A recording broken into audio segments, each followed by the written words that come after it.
Are you feeling spiritually lost, like you've tried everything, YouTube videos, online courses, even meditation apps, but still something is missing? Wondering, is this all there is? The world is loud and chaotic, and your soul is overwhelmed, craving inner peace, but you can't find your way back to yourself.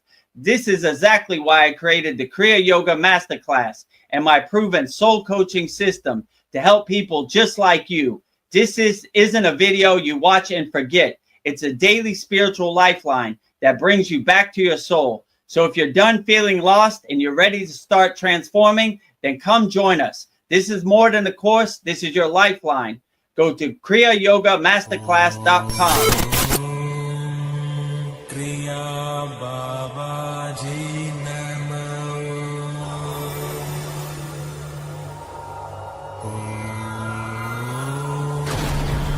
Kriya Babaji Namo.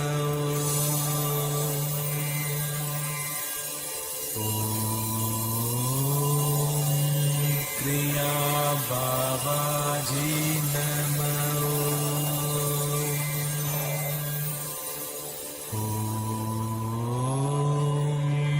Kriya Babaji Namo.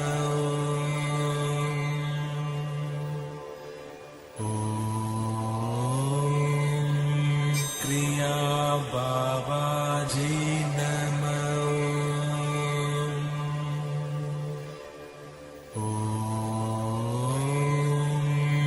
Kriya Babaji Namo.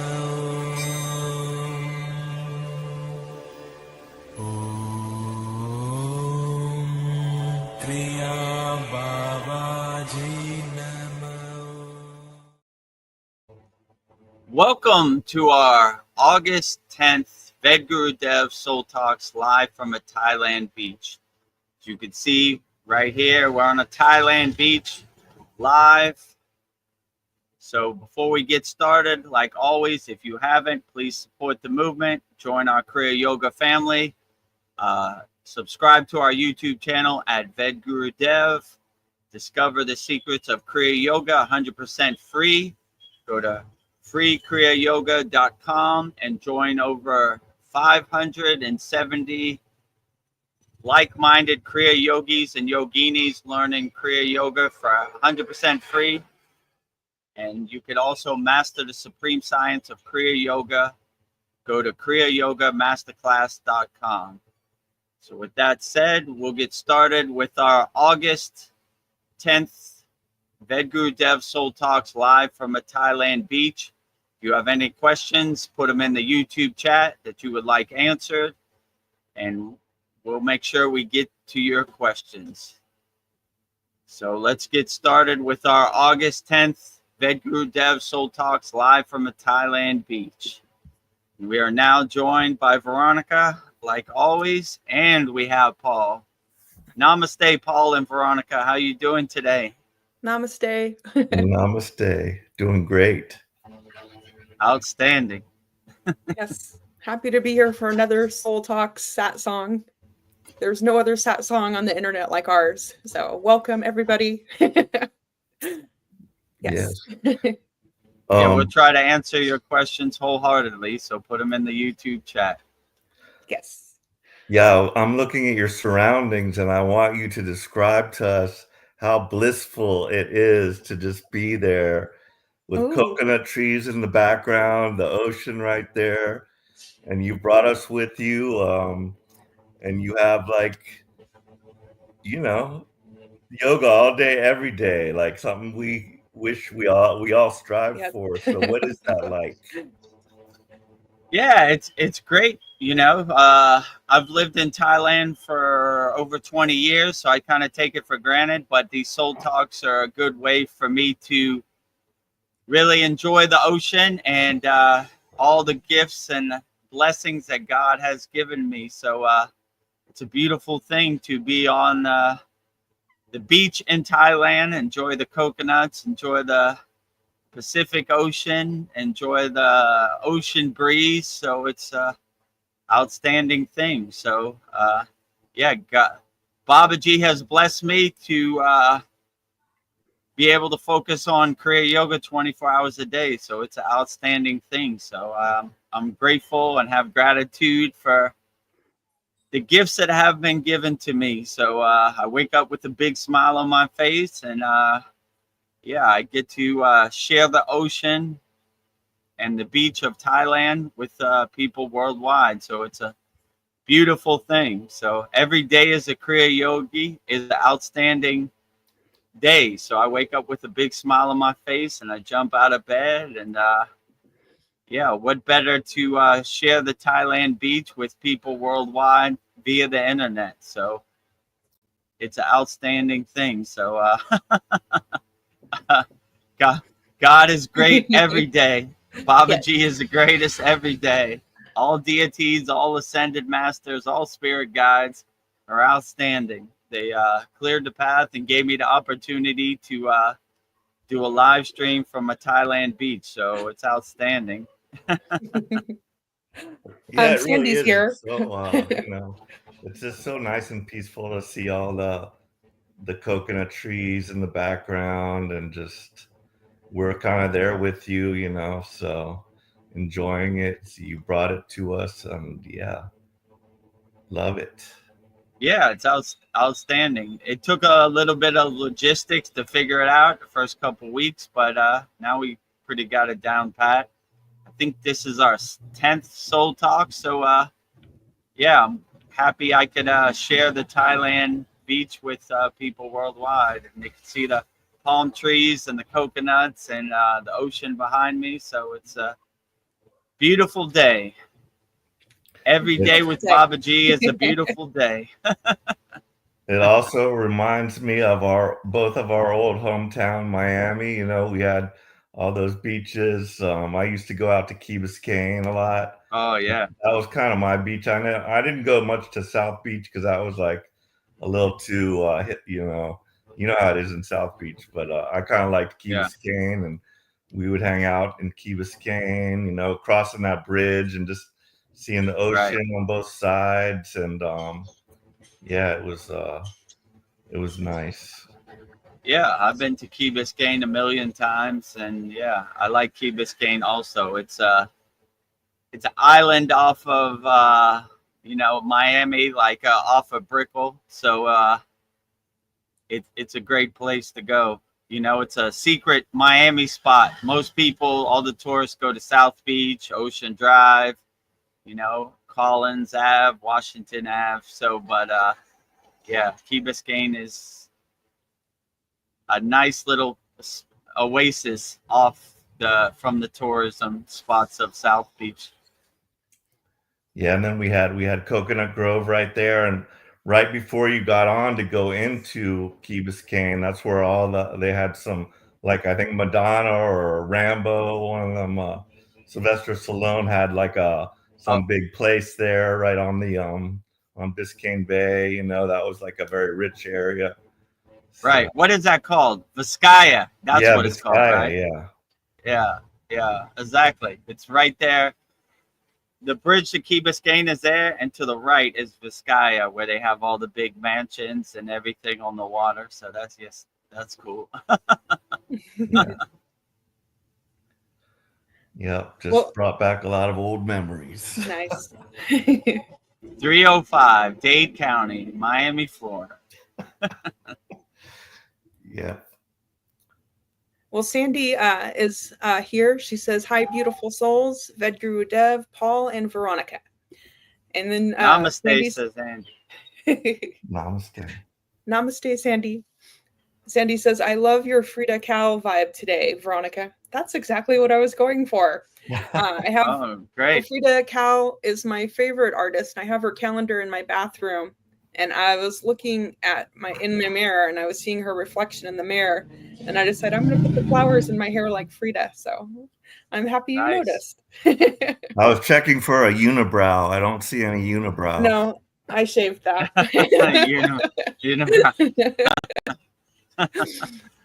And then she gives us palm tree emojis, coconuts, happy face, and prayer hands. Yes. Prayer hands always. Oh, and Sandy, she said she went to Miami with her family twice as a child.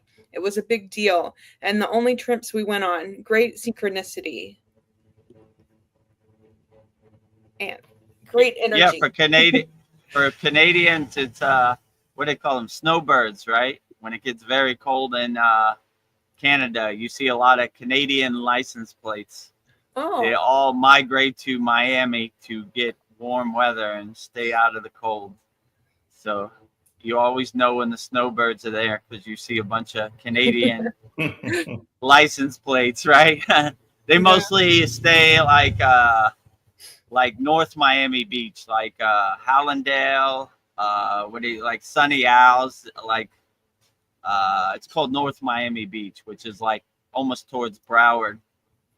But yeah, I remember seeing all the Canadian snowbirds, always welcome during the winter, because I know that Canadian winter could be brutal, right?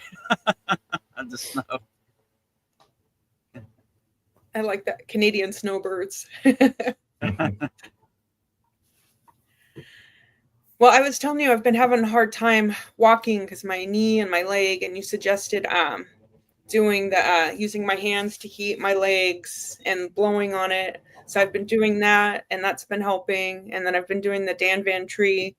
I've been saying it so much I've got it memorized, and that's been helping. So I'm noticing a little bit of a difference. So I'm just gonna keep it up, and I don't know, just connecting with my body. But I don't know. I feel like I have all these things I want to do, and if my body isn't working, I can't accomplish them. And I want to take really good care of my body.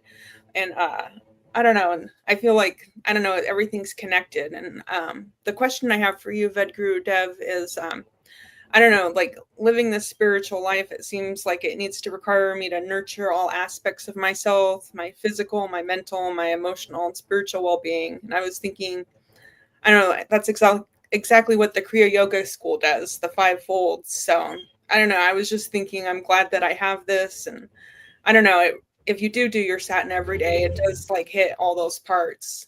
But yeah, like I gotta take care of my body.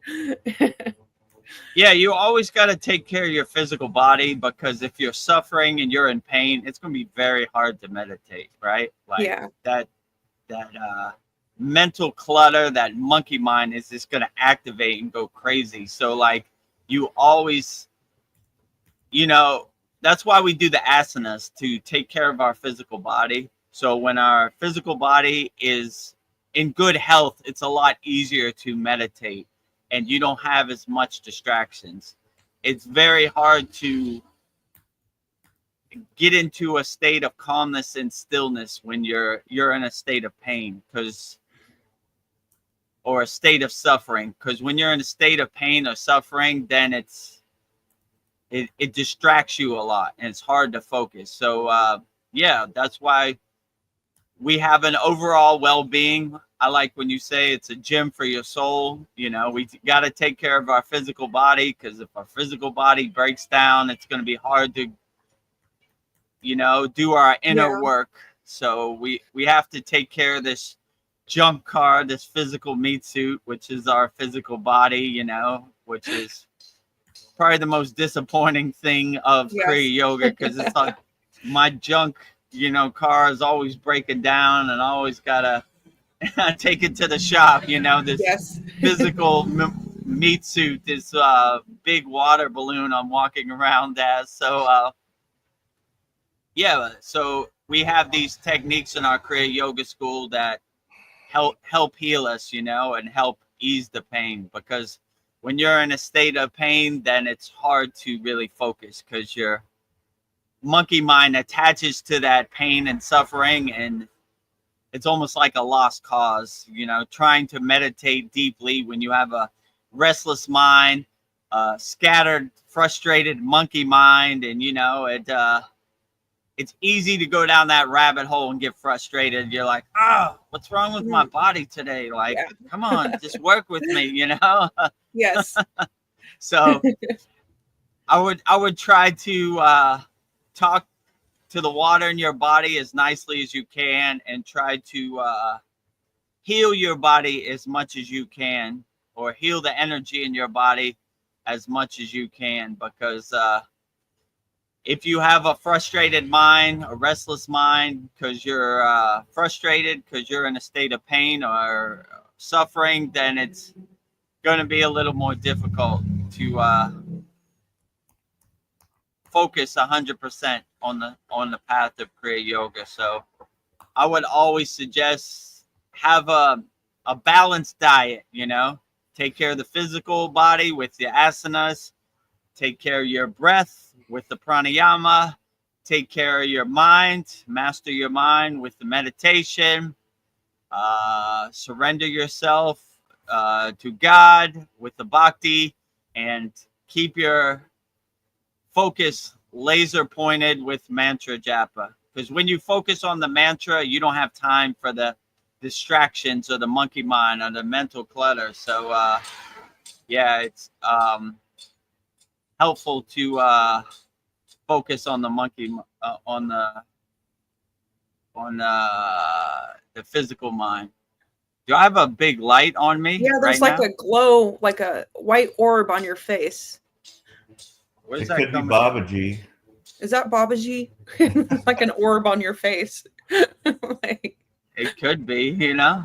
Oh, that's interesting. I just saw that too. I was I wondering know. if it was my computer screen. I was thinking maybe got- something was going. Yeah, it's like this white light right on Huh. your head, It- your face. Interesting. The sun is that way, so where's that one coming?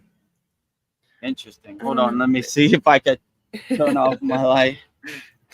Oh, no, still Yeah, it's right. like right there. It's like not moving. It's like this white orb. Let me see. Interesting. Where? How can I block that? Is it still there? Yeah. Huh. I don't know. Maybe we have a visitor. Like, welcome to our soul talks. If you have any questions, orb. Where did that come from? That's I don't know. It interesting. wasn't there. Try cleaning your lens. Maybe it's something on. Yeah. Yeah. I'm gonna try to clean it off. Is it better now? Yeah, Yeah.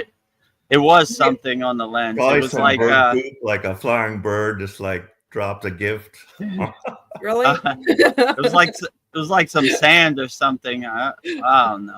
Who knows how this crazy stuff works? Yeah. I was like, look, I'm ascending. I'm turning into a light beam in real time. Yeah. Somebody please record this so they can We've show got other people. evidence.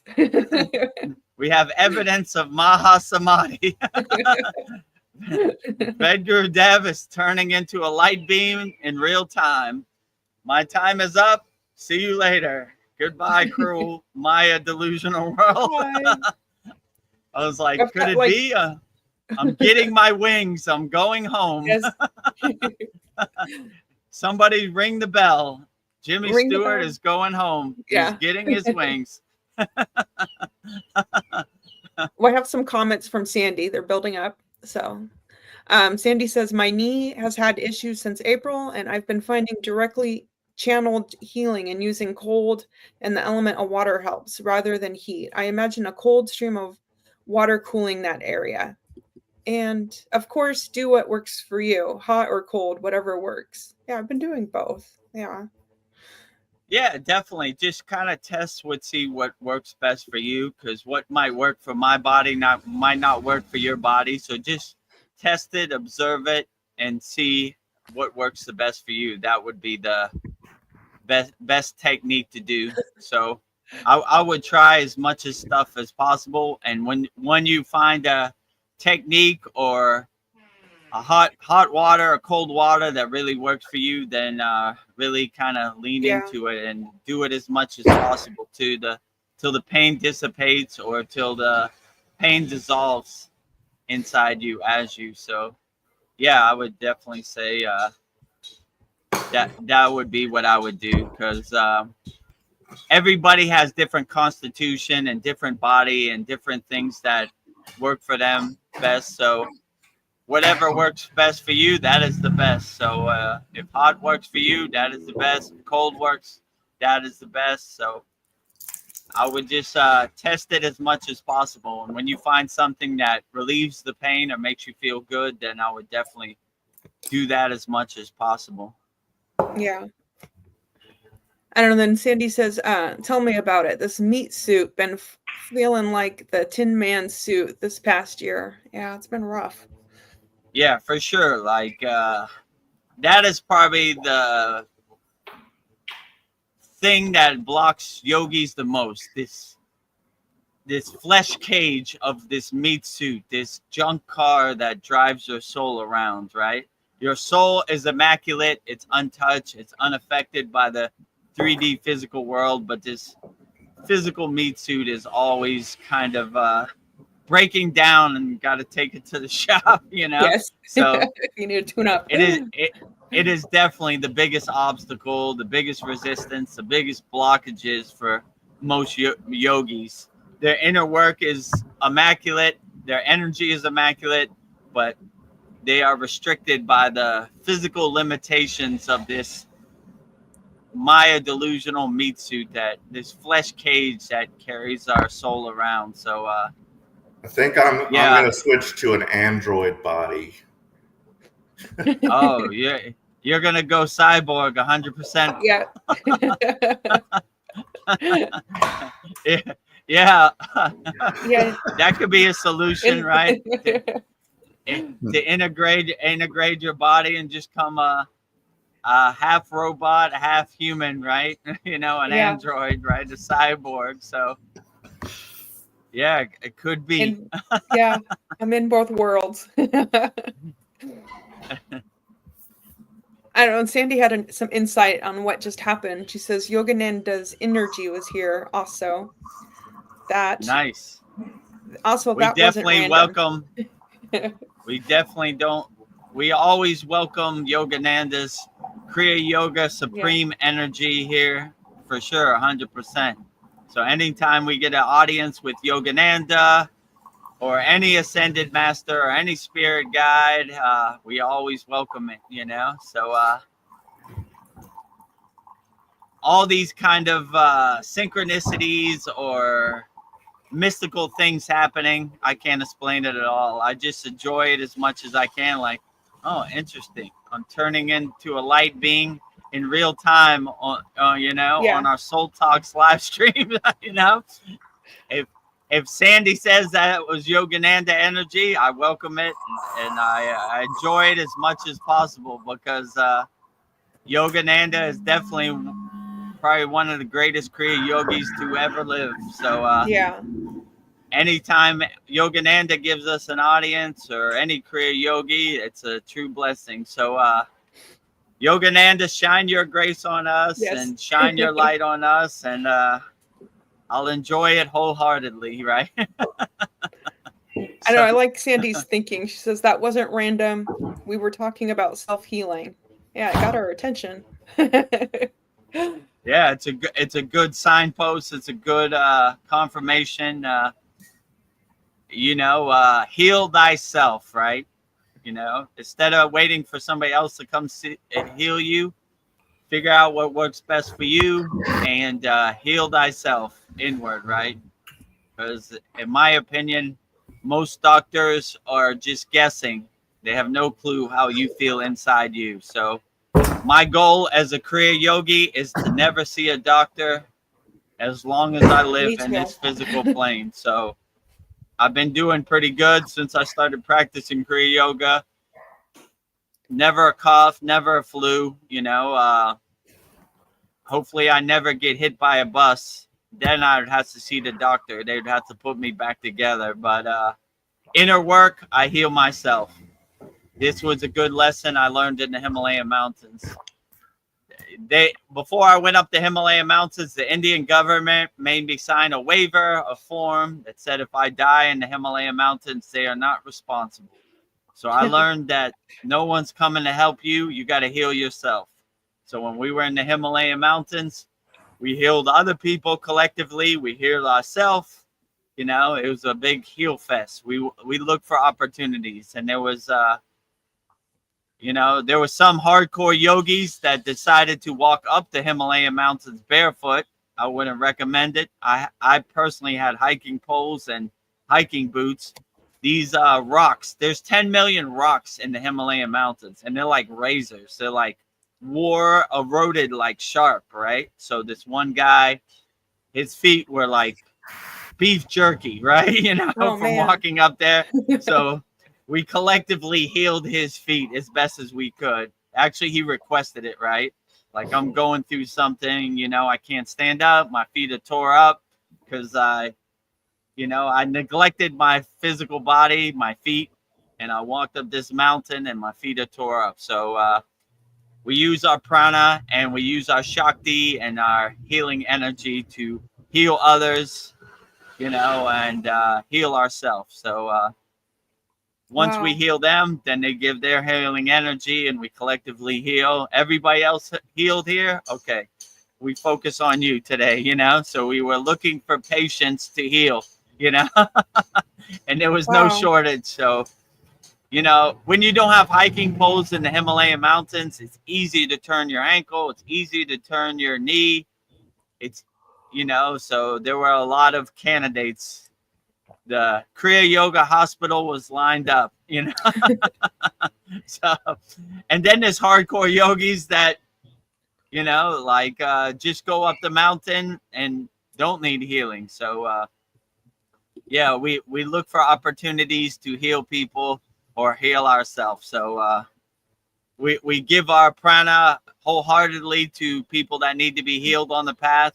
And if you need to be healed, they'll return the favor. So that was a beautiful blessing. So the Kriya Yoga Hospital in the Himalayan mountains, no helicopter, no doctor, no hospital is coming to heal you. So you have to heal yourself. So if you're really in pain, hopefully you have a community of Kriya Yoga brothers or sadhus or swamis or lamas that can heal you.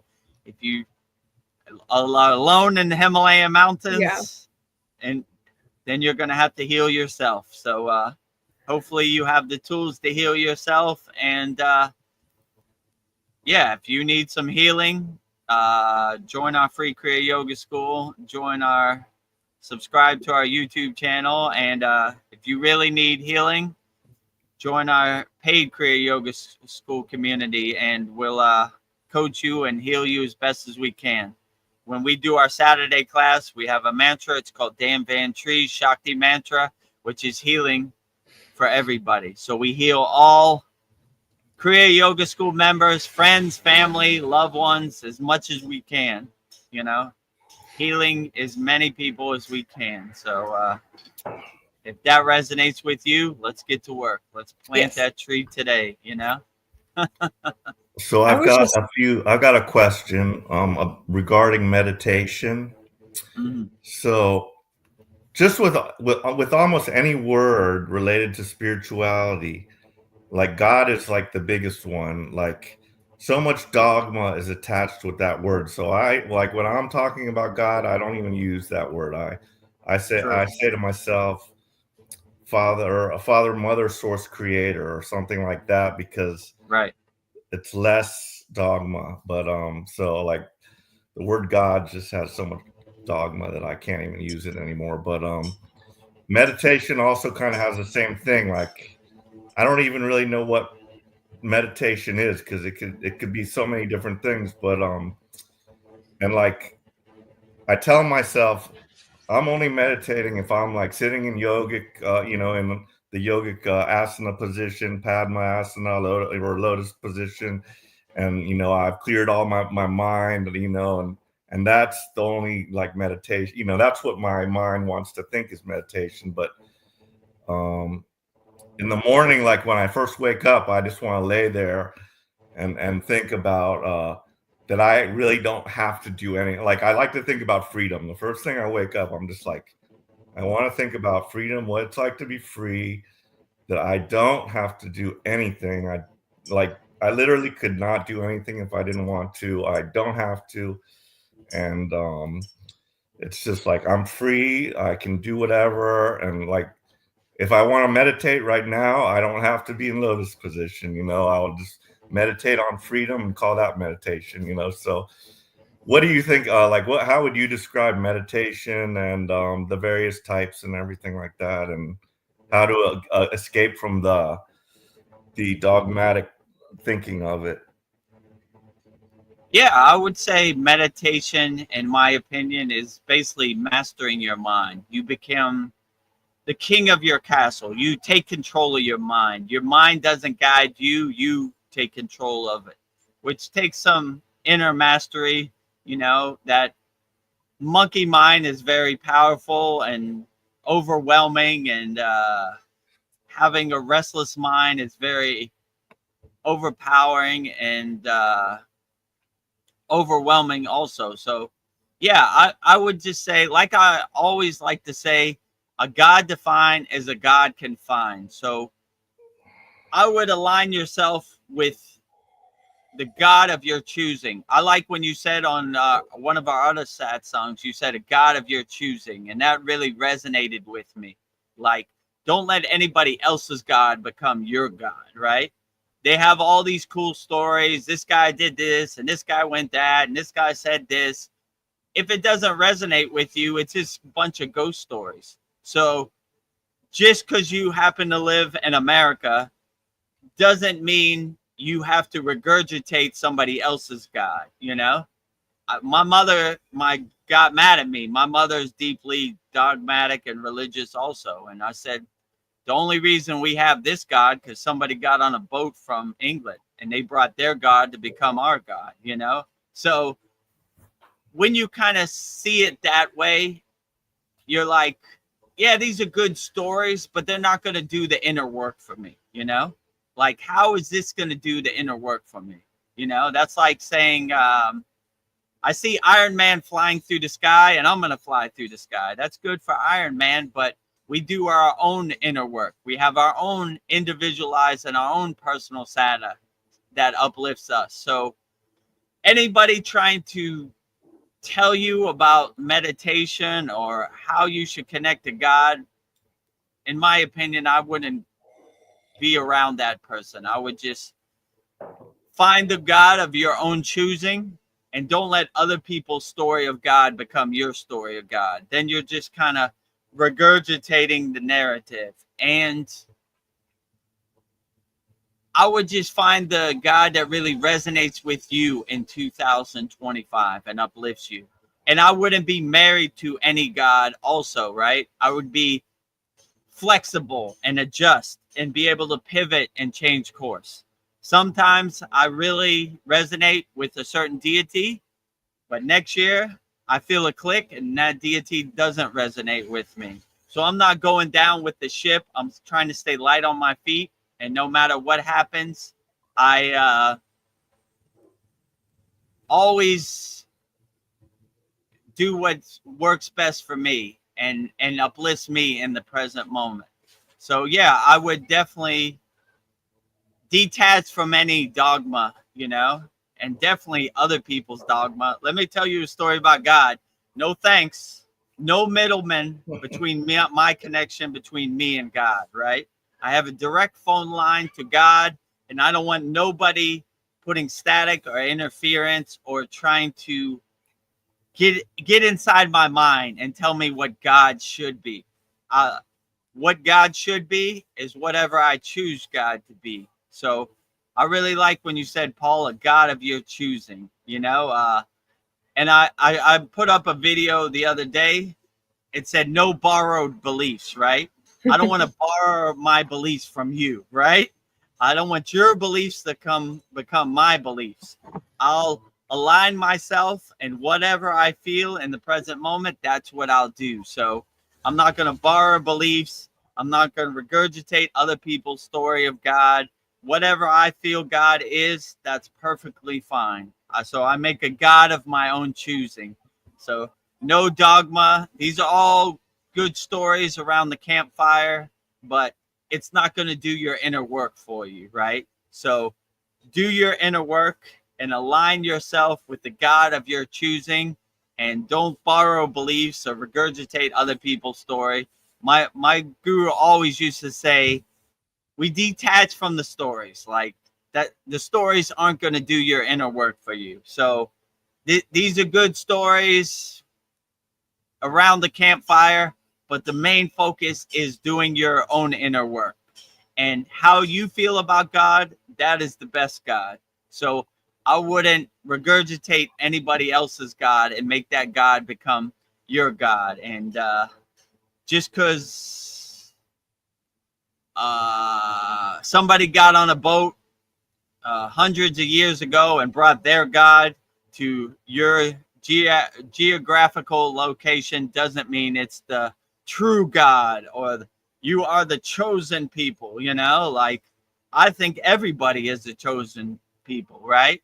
So when you start detaching yourself from this divide and conquer, my God is better than your God, and your God is false God, and my God is real God, like that, then you're doing yourself a disservice or other people, right?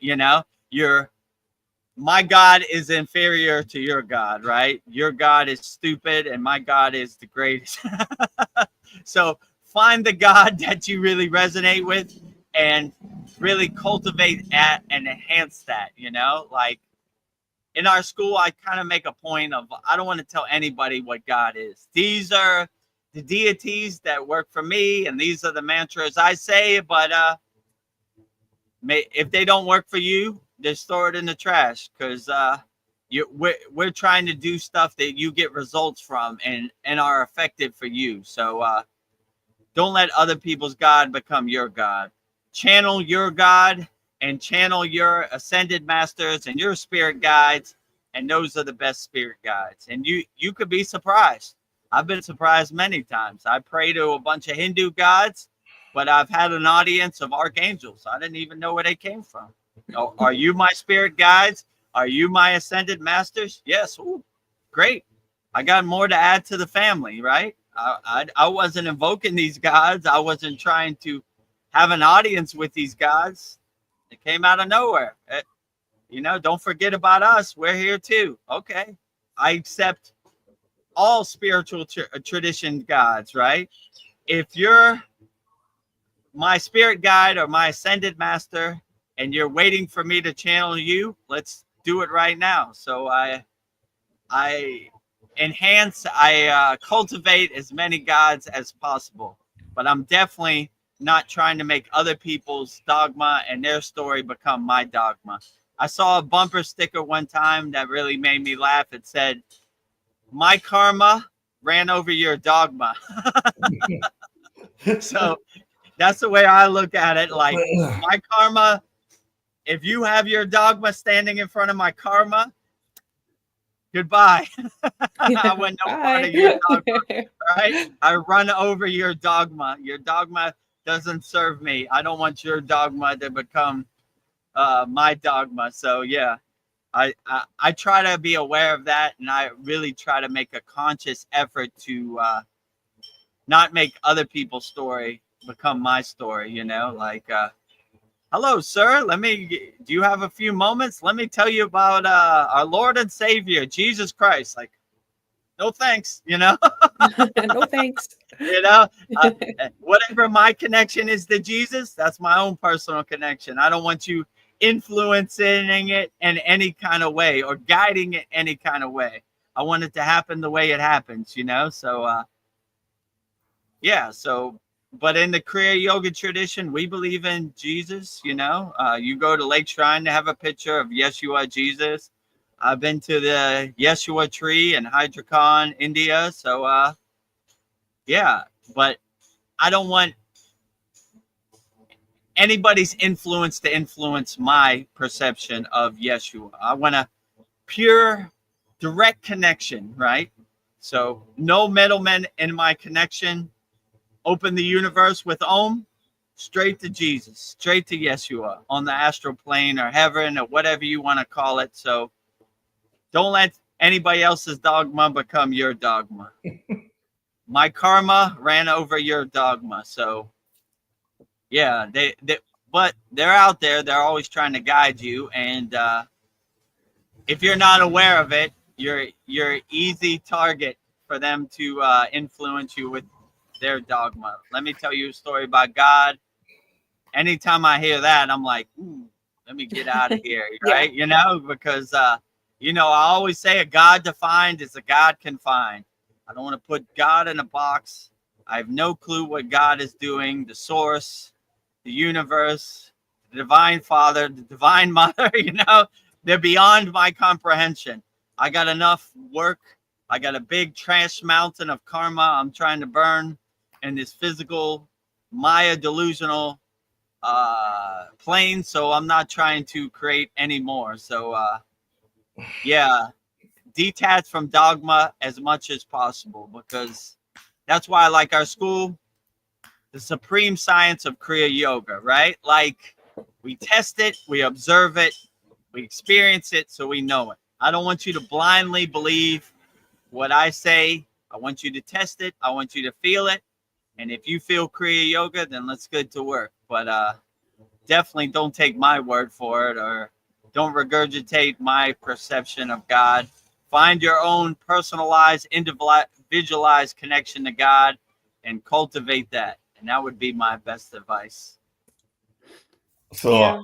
I will tell you a little funny story about what happened to me right after I saw you guys at our morning class. So Okay. and you wished me nice on my way to work, but nice was not what I got.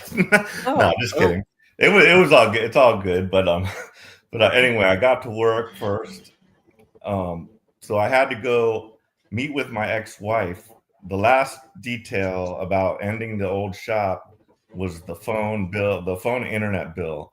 And we had gotten into a little something because I paid for July, and she's thinking that I didn't pay for July, but I paid for July, and I talked to the guys, and then she said, "You're going to pay this bill." And then, like, I said, I'm paying for July, but I'm not paying for August, because August is yours, you know? And so anyway, a little bit of bad air got said there. And she cursed me in Spanish, pendejo, and hung up on me. Oh my God. So anyway, I had to, you know, I kind of texted her back and said, "Look, I'll meet you at the shop if you want to, blah, blah, blah." And then I also said something about this trailer, because that's another hard spot, because we had a travel trailer, and in the divorce, you know, everything gets split up. And that's my travel trailer. I bought that, you know. I mean, yeah, with the both of our monies, but I'm the one who uses it. I'm the one who has a truck. I'm the one who would, you know, enjoy it. And she put it to where she got that, you know. And that's never set right with me. But and so now it's just sitting there on one of her properties rotting, you know. And I'm like, I also mentioned, well, you know, if you want, I'll help you. Like, we can just, I told her, you know, I didn't think that was kind of right, and I'll help you. We can both sell it together. I'll tow it into the shop, clean it up, you know, market it, and we can split the money. But, you know, she didn't, she didn't like that. She just said, "Just sign the title. I'll do it myself," you know. And so I did, you know. But anyway, so first thing I got to the shop, the air conditioning was down, so I had to deal with that. And then I went to meet with her, and it went kind of. She was very rude, let's just say. You know, the only thing I want was that number, the phone number associated with that, because that's been like 25 years, that number, and I want my boss to get that number so that all those people can call me. But anyway, she was rude about it. The customer service guy was on the line, and he said, "Oh, she mentioned something about we were in a divorce. That's why we're closing it."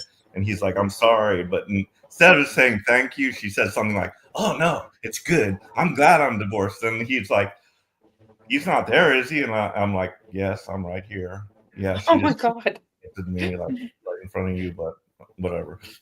You know, but anyway, it just didn't go that well. But anyway, I left that situation, and so all that stuff was in my mind, and I you know, some of my buttons got pushed, and I was wanting to write not really a nasty text to her, but it was like a self-defending text, and yeah, it probably would have been somewhat painful for her, right? So anyway, I wrote it up, and I pushed like the send button. It got grayed out. It would not send for some reason. And later, after I calmed down, I was like, wow, I'm glad it didn't send. And I don't even know why it didn't send, but I later deleted it. And I actually, after when it didn't send, I tried to call her. I'm like, maybe she blocked me or something, you know, because she's mad. But she didn't answer. But then later she called me back. But then I just said, I don't know what I was planning on saying, but I just said, no, I'm sorry, it was a butt dial, and I didn't say anything, you know. So somehow the universe like de-escalated that situation, if you know what I mean. But yeah, it was weird. But I got everything handled and everything's good now. So that's the last I'll be dealing, you know, with her. Yeah, like my guru always used to say, every day is a test for a yogi and a yogini.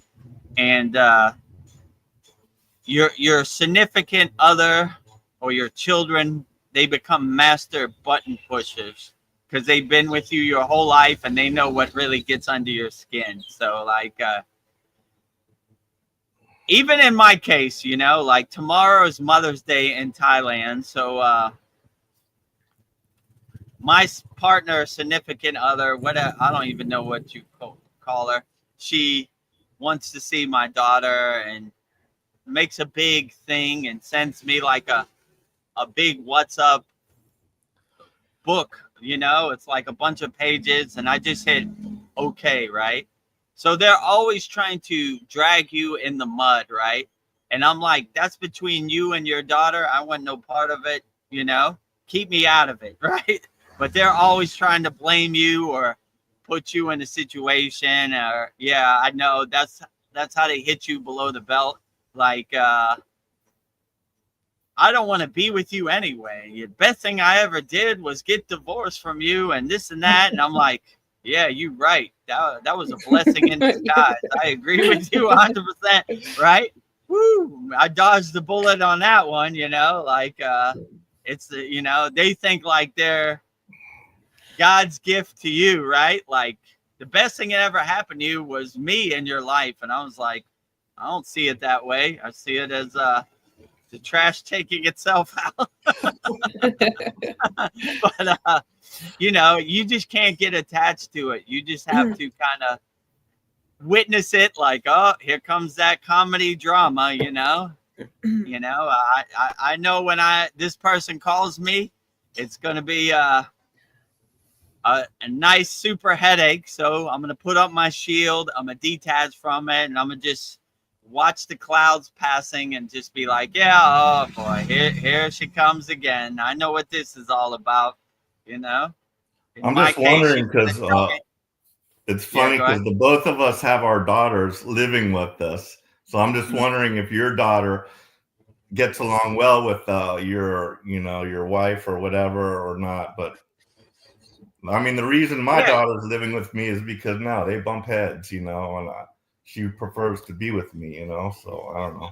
Yeah, I have the same situation. My daughter prefers to be with me also, but I understand that that's her mother too, and she carried her around for 9 months, and I don't want to I don't want to block her from seeing her mother also, you know. So I kind of stay out of the way. I was like, you work it out with your own daughter, you know. But yeah, my daughter prefers to stay with me, which I enjoy also, but I don't want to get into that female drama, you know. My daughter's a teenager. She's going to be 16 soon. And she's a Thai female. So, cat fight. I don't want to be involved with that cat fight. I'm more the detached witness, you know. I don't want to be dragged into that mud fight, you know. So, I try to stay out of it, you know.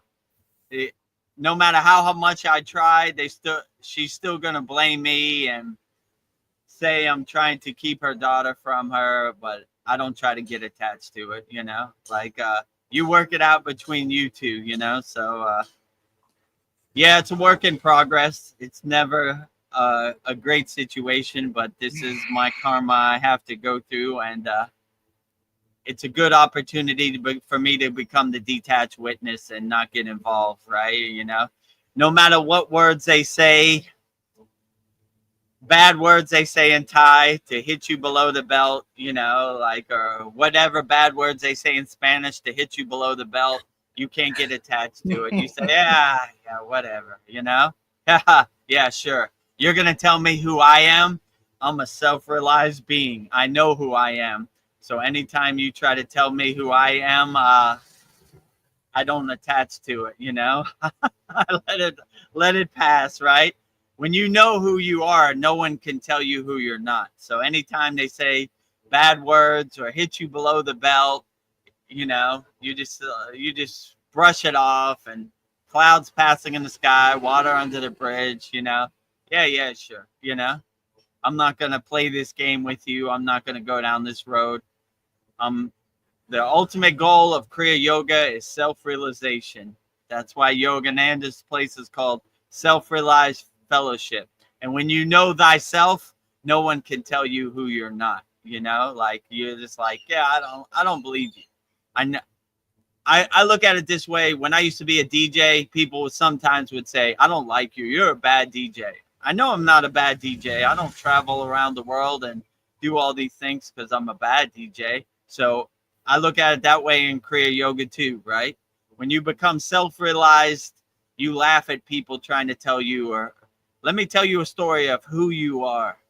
I don't believe your story, and I don't want your projection or your story to become my story. I'm going to know thyself inside me as me. So anytime anybody says, like, you are this or you are that, I don't believe them, because they have no clue of how I feel inside me as me. This is the benefit of becoming self-realized. You know thyself inside you as you. So anybody telling you who you are not, you don't believe them. It's a total comedy show. It's a joke to you. Like, yeah, you're going to tell me who I am inside me? I don't believe anything your words say, right? And I have my shield up, so all your projections have no meaning over here. They're a total comedy show. They're a joke on the Maya stage of delusion, right? That's why I like when Babaji says, death is a joke to me. I am the death of death, right? So if we're Kriya yogis, we laugh at death, then we definitely laugh at what other people think we should be, right? So, but they're out there, you know. Anytime my partner calls me, the first thing she says is, you still doing that stupid meditation? That don't work. You still have those stupid statues in your yard? Oh my God, you lost your mind. No, you've lost your mind. I'm thinking, You like, know, if so she's a Buddhist, she should understand all that. You know, it seemed like that culture would be far, you know, easier than like my American, like, Christian wife. Because yeah, I got the same thing. Like, she made me take down some of my pictures when I was in the shop, you know, and, like, you know, worshiping idols and all that good stuff. yeah, false idols. That's their go-to, right?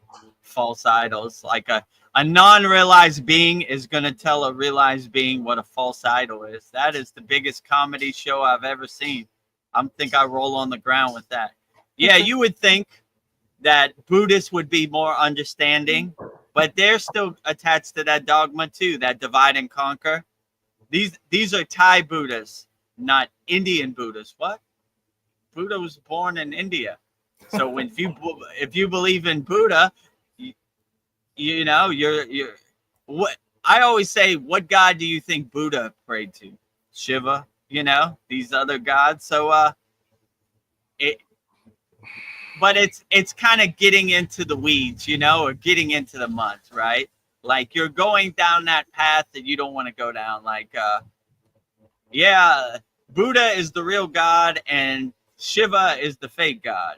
Like, all right, whatever. You know, I don't even want to even roll in that mud with these pigs right now. You know, that's divide and conquer, right? You believe in Buddha. Buddha is good.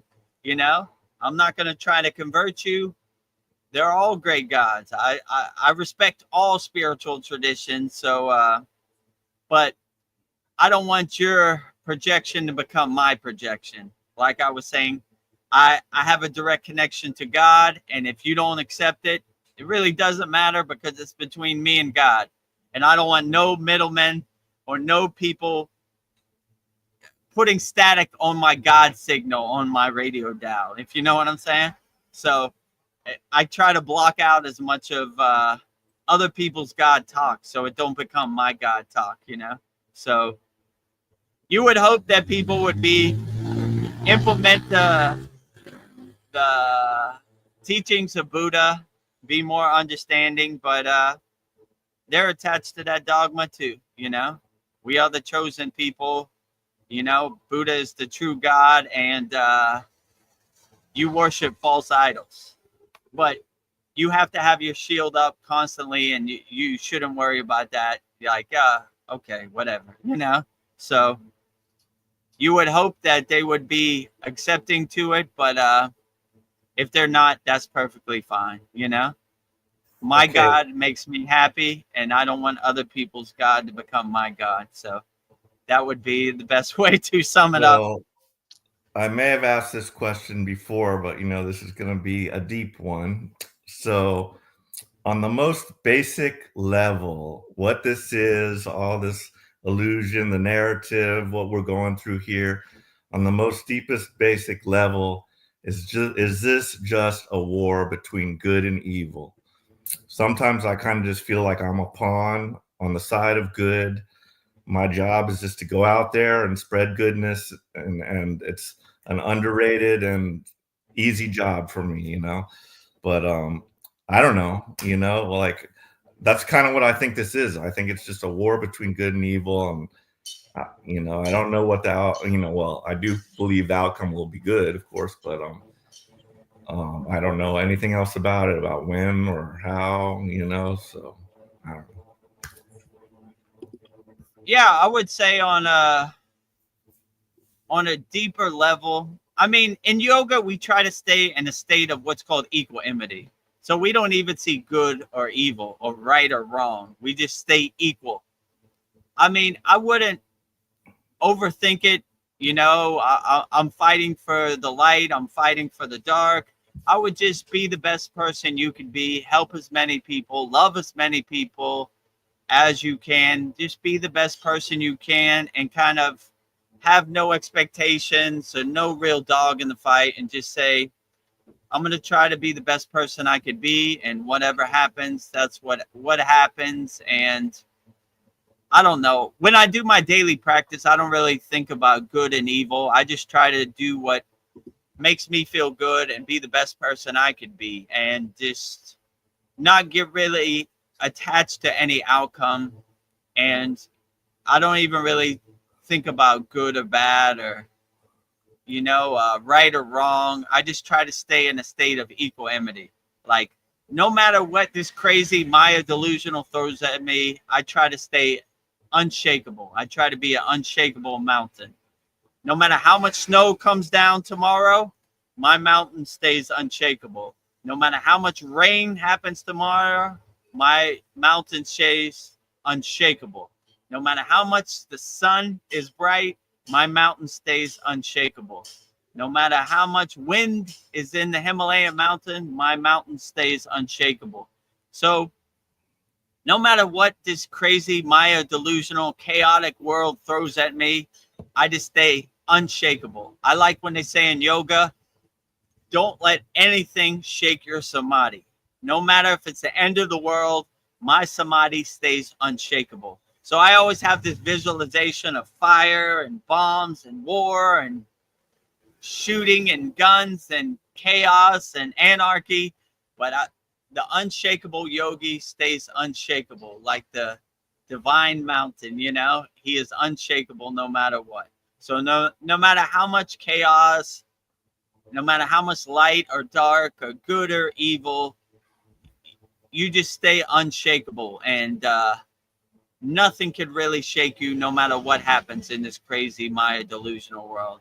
So you kind of look at this Maya delusional world like, oh, look at that, That's, auto pen is out today, Who knew? But the auto pen is always out, these people on mainstream media, Lucy pulling the football once again, you know? They said day one, the disclosure was going to happen. Day one, we're going to release the files to Epstein. Day one, we're going to release MLK, RFK, JFK, whoever, right? Okay, it's day one. Lucy got that football. Whoop! You know, Charlie Brown hits his head again for the millionth time. So, yeah, I kind of look at it that way. Like, I don't know. I'm not going to get attached to any outcome. I'm going to let it happen the way it happens. You know, if I'm called up to the front line to fight for the light, that's good. If I'm not called, that's good. I just stay in a state of balance and equanimity. Let it happen the way it happens. I'm not going to get attached to any outcome. You know, if that's what needs to be, if I'm on the front line fighting for the light tomorrow, good. If I'm not, I'm going to just focus and do my inner work. So I'm going to stay ready so I don't have to get ready no matter what happens. But I have no clue what's happening in this Maya delusional world, right? So I'm just going with the flow, and I'm trying to be the best person I can be. Help as many people as possible with my Santa Claus list. How many people did you help, Vedagurudev? There goes the sound effect. So I have a super scroll, a Santa Claus list of people I helped, and you know, I try not to get attached to any outcome. Help as many people as I can. I don't see how you could ever go wrong helping people. So basically, you're saying it's senseless to try to make sense of this. That would be my plan, you know. Like, I'm not trying to make sense of it at all, you know. Like, if you fight for the dark or you fight for the light, I'm just going with the flow, you know. I don't want to be married to any ideas. I don't want to be married. I don't want to go down with the ship. I pivot, change course, change direction, stay light on my toes, and whatever this crazy Maya delusional world gives me tomorrow, I adjust. I I compensate for whatever happens, right? Like, that's interesting.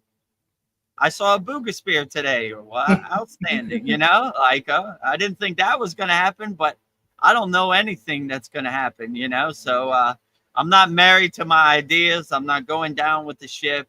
I'm not attaching to any outcome. I don't have no expectations, you know? So I really can't be disappointed because, you know, like I always say, oh, today the Epstein list is going to come out. Oh, well, you know, we can't release it, whatever. Oh, there they go, telling those lies again, you know? So I'm not attached to the Wizard of Oz. You know, the Wizard of Oz does what the Wizard of Oz does. So I just kind of look at it as the detached witness, getting my popcorn in the movie, like, oh, there you go. Charlie Brown hit his head for the millionth time, but that's what Charlie Brown does. He hits his head, you know? Lucy pulls the football. That's what Lucy does. She pulls the football. So I'm not married to any ideas. I'm not going down with the ship. I don't have any expectations. I'm just going with the flow. I have enough work doing my inner work. I don't want other people's narrative to get attached to me. Like, what did my guru used to say? He said astral parasites, right? Like these bloodsuckers, these energy vampires attaching to you, stealing your attention, the slot machine of social media, the mainstream media, Wizard of Oz. I'm like, you know, don't attach to me, you know. I got bit by Dracula, you know, the mainstream Dracula bit me. So I'm just trying to, you know, my father used to say something that really made me laugh. He said, the nail that sticks up is the one that gets hammered, right? So I'm trying to be the nail that doesn't stick up. I'm trying to be out of the way. I don't want no one to see me. I'm trying to be in the background. I don't want to get hammered, you know. I don't want anybody to see me. I'm trying to stay invisible in the background as much as possible. I probably should do a better job because I'm on live stream around the world right now. But I don't want to be the nail that gets hammered, you know? So I'm just trying to not attach to anything or not have any dog in the fight, you know? Have a good perspective, like, well, whoever won the football game, that's the best team won. So, but yeah, I'm trying to stay light on my feet and adjust accordingly and pivot, change course. Don't go down with the ship, you know, respect all spiritual traditions. And, you know, I don't want to get in this divine conquer mindset of my God is better than your God. All gods are best. I respect all spiritual traditions and be the best person you could be out there. I'd like to, Sandy has some comments on this conversation I would like to share. Okay. She says, I would agree with you, Paul, but instead of good bees, good versus evil, I see it more light versus dark. Light is clear seeing, knowing versus ignorance, matrix, automation. The ego being in darkness, aka lost in the sauce, versus true freedom. And then a gazillion hearts with diamonds. We can do a whole lot while socially in the background. As for light bringers go, we aren't in the background. Keep shining, guys. That's all we have to do. Keep shining. Shine like a diamond, like Rihanna says, and bring your soul to the forefront and let it shine as best as possible. Don't get attached to any darkness or anything that doesn't really uplift you or serve you in the present moment. This is all like mental candy or attachments that you don't really need. So I would agree with you. You know, like I lean more to the light. I mean, I lean 100% to the light, but I don't try to think that the light is better than the dark. I just try to do my part and help the ascended masters and channel the ascended masters. And I look at myself as a water boy on the football team. Babaji, you need some water? You know, you look kind of thirsty. You know, let Babaji score the goal. Archangel Michael scores the goal. You know, Buddha scores the goal. All these ascended masters, highly evolved, enlightened beings, they're doing all the heavy lifting. I'm just delivering the mail. You know, I'm just giving Buddha some water so he could be hydrated so he could score the goal. They're doing all the heavy lifting.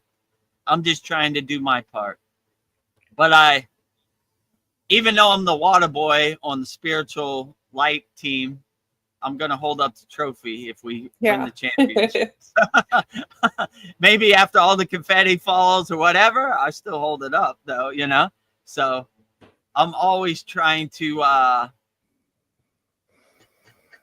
fight for the good fight, you know? But not get attached to any emotions or any outcome, or, you know, I don't even acknowledge the dark, to be honest with you, or the, you know, I heard one time the biggest trick that the devil ever played was to let the world think that he doesn't even exist. So I give him that wish. I don't even acknowledge darkness. I don't acknowledge hurting children. I don't acknowledge war, murder, harm. I don't acknowledge it. It doesn't exist in my beautiful, blissful universe. So I fight for the light. I try to be on the front line, holding up the white flag as much as possible. But I'm not 100% married to my ideas. Tomorrow I could wake up and feel different. So I'm not going down with the ship.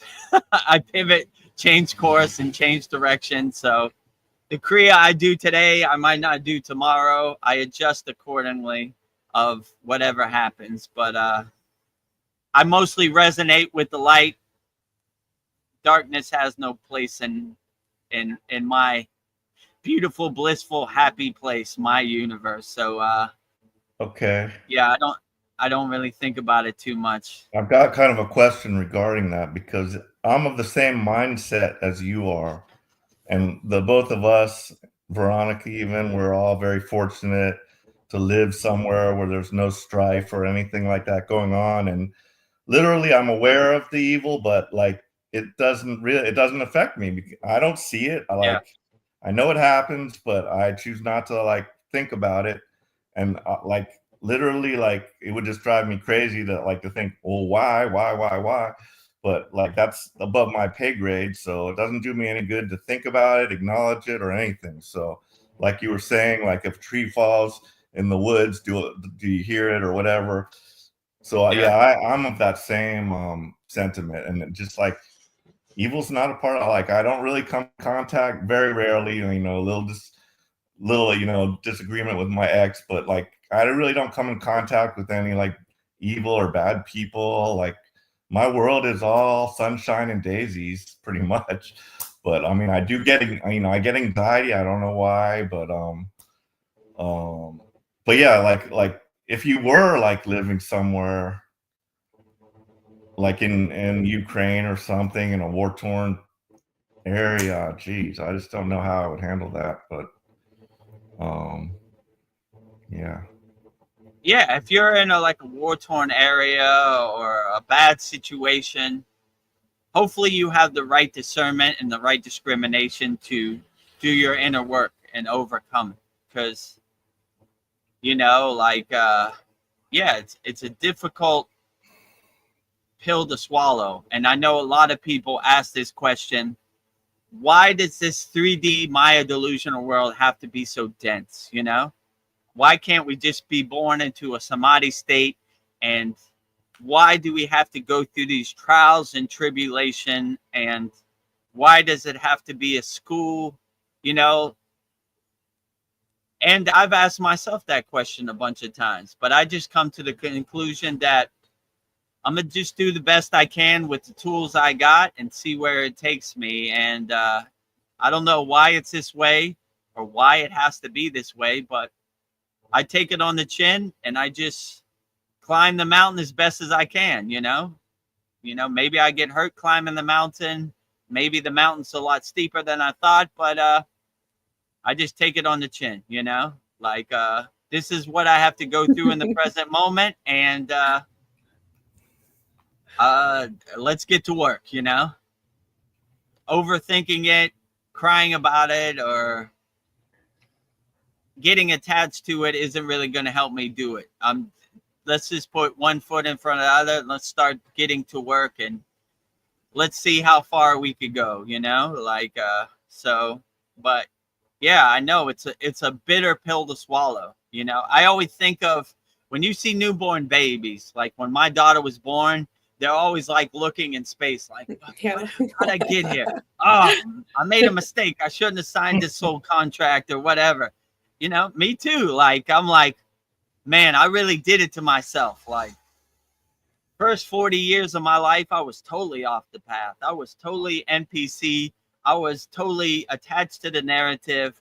I saluted the flag. I pledged allegiance to the American flag, all that, right? I was totally conditioned.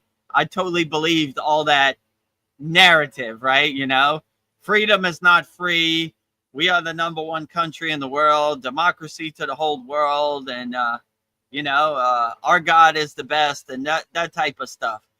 But now that I become more awakened and more aware and more aware of my discernment and my discrimination, I was like, man, I totally went through it,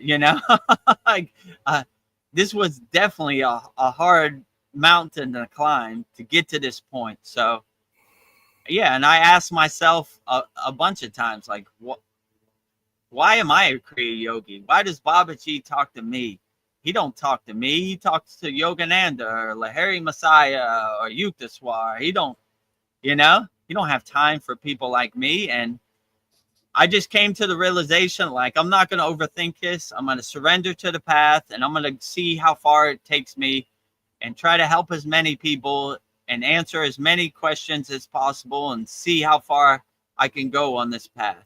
But it is definitely a dense path, and it is definitely a question I ask myself, like, why do I have to go through all this pain and suffering? Can I just be enlightened tomorrow? Can I just snap my fingers or tap my shoes like Dorothy in The Wizard of Oz and go home?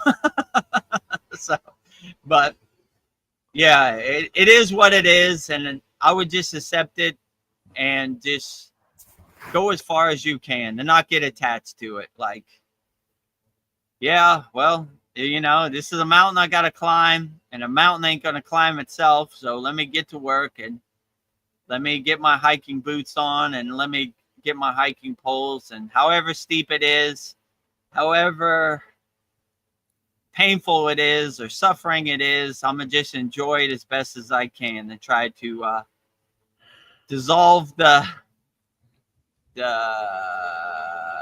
suffering as much as possible, you know, by enjoying it and seeing the beauty in it, not seeing the pain and suffering in it. So, but yeah, I'm a house under construction myself, you know. I do need to do some more work. I don't have all the answers of the universe. I'm trying to feel my way around in the dark also. So, So I've got a question for you. Okay. So, like, do you have a vision or plan of where you would like to take this? Like, what does your ideal future look like? You know, like, you know, it's just I feel like I'm on a hamster wheel, and I really don't even know where. Like, I have a general idea what my future, you know, kind of looks like in my head, but you got something like an ashram, trip to the Himalayas, like, I don't know, what do you what would your ideal future look like, or what do you have planned? I mean, I'm open to it all. So, you know, I'm a Kriya yogi, so I don't really have any expectations. If Babaji clears the path for an ashram, I will have an ashram. If Babaji clears the path for a pilgrimage or a yatra in the Himalayan mountains, I'll go on a yatra. So I kind of stay light on my toes and kind of flexible. And I'm not married to any idea or married to any plan. I just kind of pivot and change course accordingly, you know? So I don't really get disappointed because I don't really have any expectations. I just kind of go with the flow. Like, you know, like today or tomorrow, we're debuting a new video on our YouTube channel. It's called Mantra Mondays, which I do 108 Raksha beads of each mantra every week. And this week would be Babaji's Mula mantra, Om Kriya Babaji Nam Om. But so, you know, Veronica presented this idea to me, and I said, okay, let's try it. Let's see what happens, you know? So I don't really have any plan. I mean, definitely when I come on these soul talks, I don't have no script. I don't have no bulletin point. Whatever hits the crown of my head, that's what comes out. So I don't even take credit for any of this. I don't know where any of this insight or any of these answers come from. So I just try to stay light on my feet, and whatever happens, that's what happens. So this was probably one of the most profound insights I had on the path to Kriya Yoga. I'm not going to overthink it. I'm not going to try to force it to happen. I'm going to just stay light on my feet, and whatever happens, happens. No expectations, no real plan, you know, because when you have a plan or when you have expectations, that's when you kind of suffer, right? Like, oh, that didn't happen the way I wanted it to happen. I wanted to have 1,000 YouTube views on this Soul Talk videos. I didn't reach that goal. That now I'm disappointed and I'm frustrated. So I just say it happens the way it happens. I turn on the camera. I answer the questions as wholeheartedly as I can. And if Babaji clears the path for an ashram, I'll have an ashram. If he doesn't, then I won't. If he clears the path for us to have a pilgrimage to the Himalayan mountains, it will happen, you know? So I just kind of stay light on my feet and don't really have any expectations or any plan. I just go with the flow, you know? Tomorrow's a new day. I always wake up like, how's Babaji going to surprise me today? You know, like, oh, it's August 10th. I know Babaji got something in store for me. So the way I think my day was going to go, relax, have some, you know, do my sadhana. There's always a monkey wrench that gets thrown into my engine, if you know what I'm saying. So I stay light on my toes and adjust accordingly. So when you have that perspective, like, how is Babaji or how is God going to surprise me today? Then you're kind of open to it. You're not married to any plan or any idea. You're like, all right, well, what are we going to do today, Babaji? How are you going to surprise me today? I'm ready for it, however it is, you know? And I just kind of become the detached witness and look at it from a distance and create some space between me and the Maya delusional world. Like, ooh, look at that. That was interesting, you know? I don't know how that happened, you know, like, interesting. I'm not really attached to it. I'm not going to overthink it. I'm just going to go with the flow, right? Like you saw in the beginning of this Soul Talks, there was a big glowing light in my face. That's never happened, but okay, that was interesting. I'm going to enjoy it and keep it moving, you know? Not overthink it. Look at me. I'm glowing, right? All I need is a little towel to clean off my, all right, well, maybe I'm not glowing, you know? I'm overthinking it. So I'll tell you another little funny story about that same day that I had. So later when I got to work, you know, the AC was out. It was hot as heck. I was waiting for a customer to come. I had told the other customer that called me not to bother coming because I'm probably going to close early. But this one was just going to be a drop off. So I said I'll be here anyway, waiting for the AC guy. You know, so I had gotten myself a few beers and I was just like chilling. I'm like, it's going to take a few cold ones to get me through this day. So I'm sitting there drinking and the lady comes and she's looking in her thing and she's like, I totally forgot my computer, you know?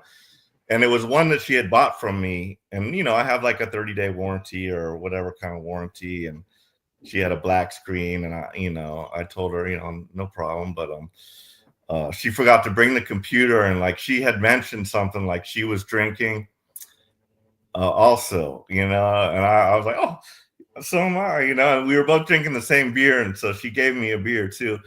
But the nice part also was like, I told her, it doesn't matter about your computer, you know, if yours is broken, just buy this one for $100. If yours is broken, I'll take care of it. And like, it really doesn't even matter to me anymore, like, because it's not my money. It's not going to be like a hit on me anymore. Like just replacing her computer, it's like it's no skin off my, you know, back. So I'm just willing to just bend over, you know, give her the computer that she wanted, and she's going to bring hers, you know, next week, and I'll deal with it. If it, you know, I'll probably just end up, you know, I'll give her her money back, and unless I can fix that one. But it was a nice, pleasant interaction, and we were both kind of laughing about it a little bit. So, but yeah, a lot of stress is off of me. You know, I don't have to worry about.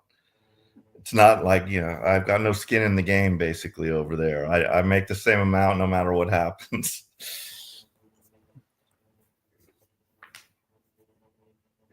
Yeah, go ahead, Veronica. You had something you wanted to say. Yeah, I was just going to say this is something you might resonate with, Vedagurudev.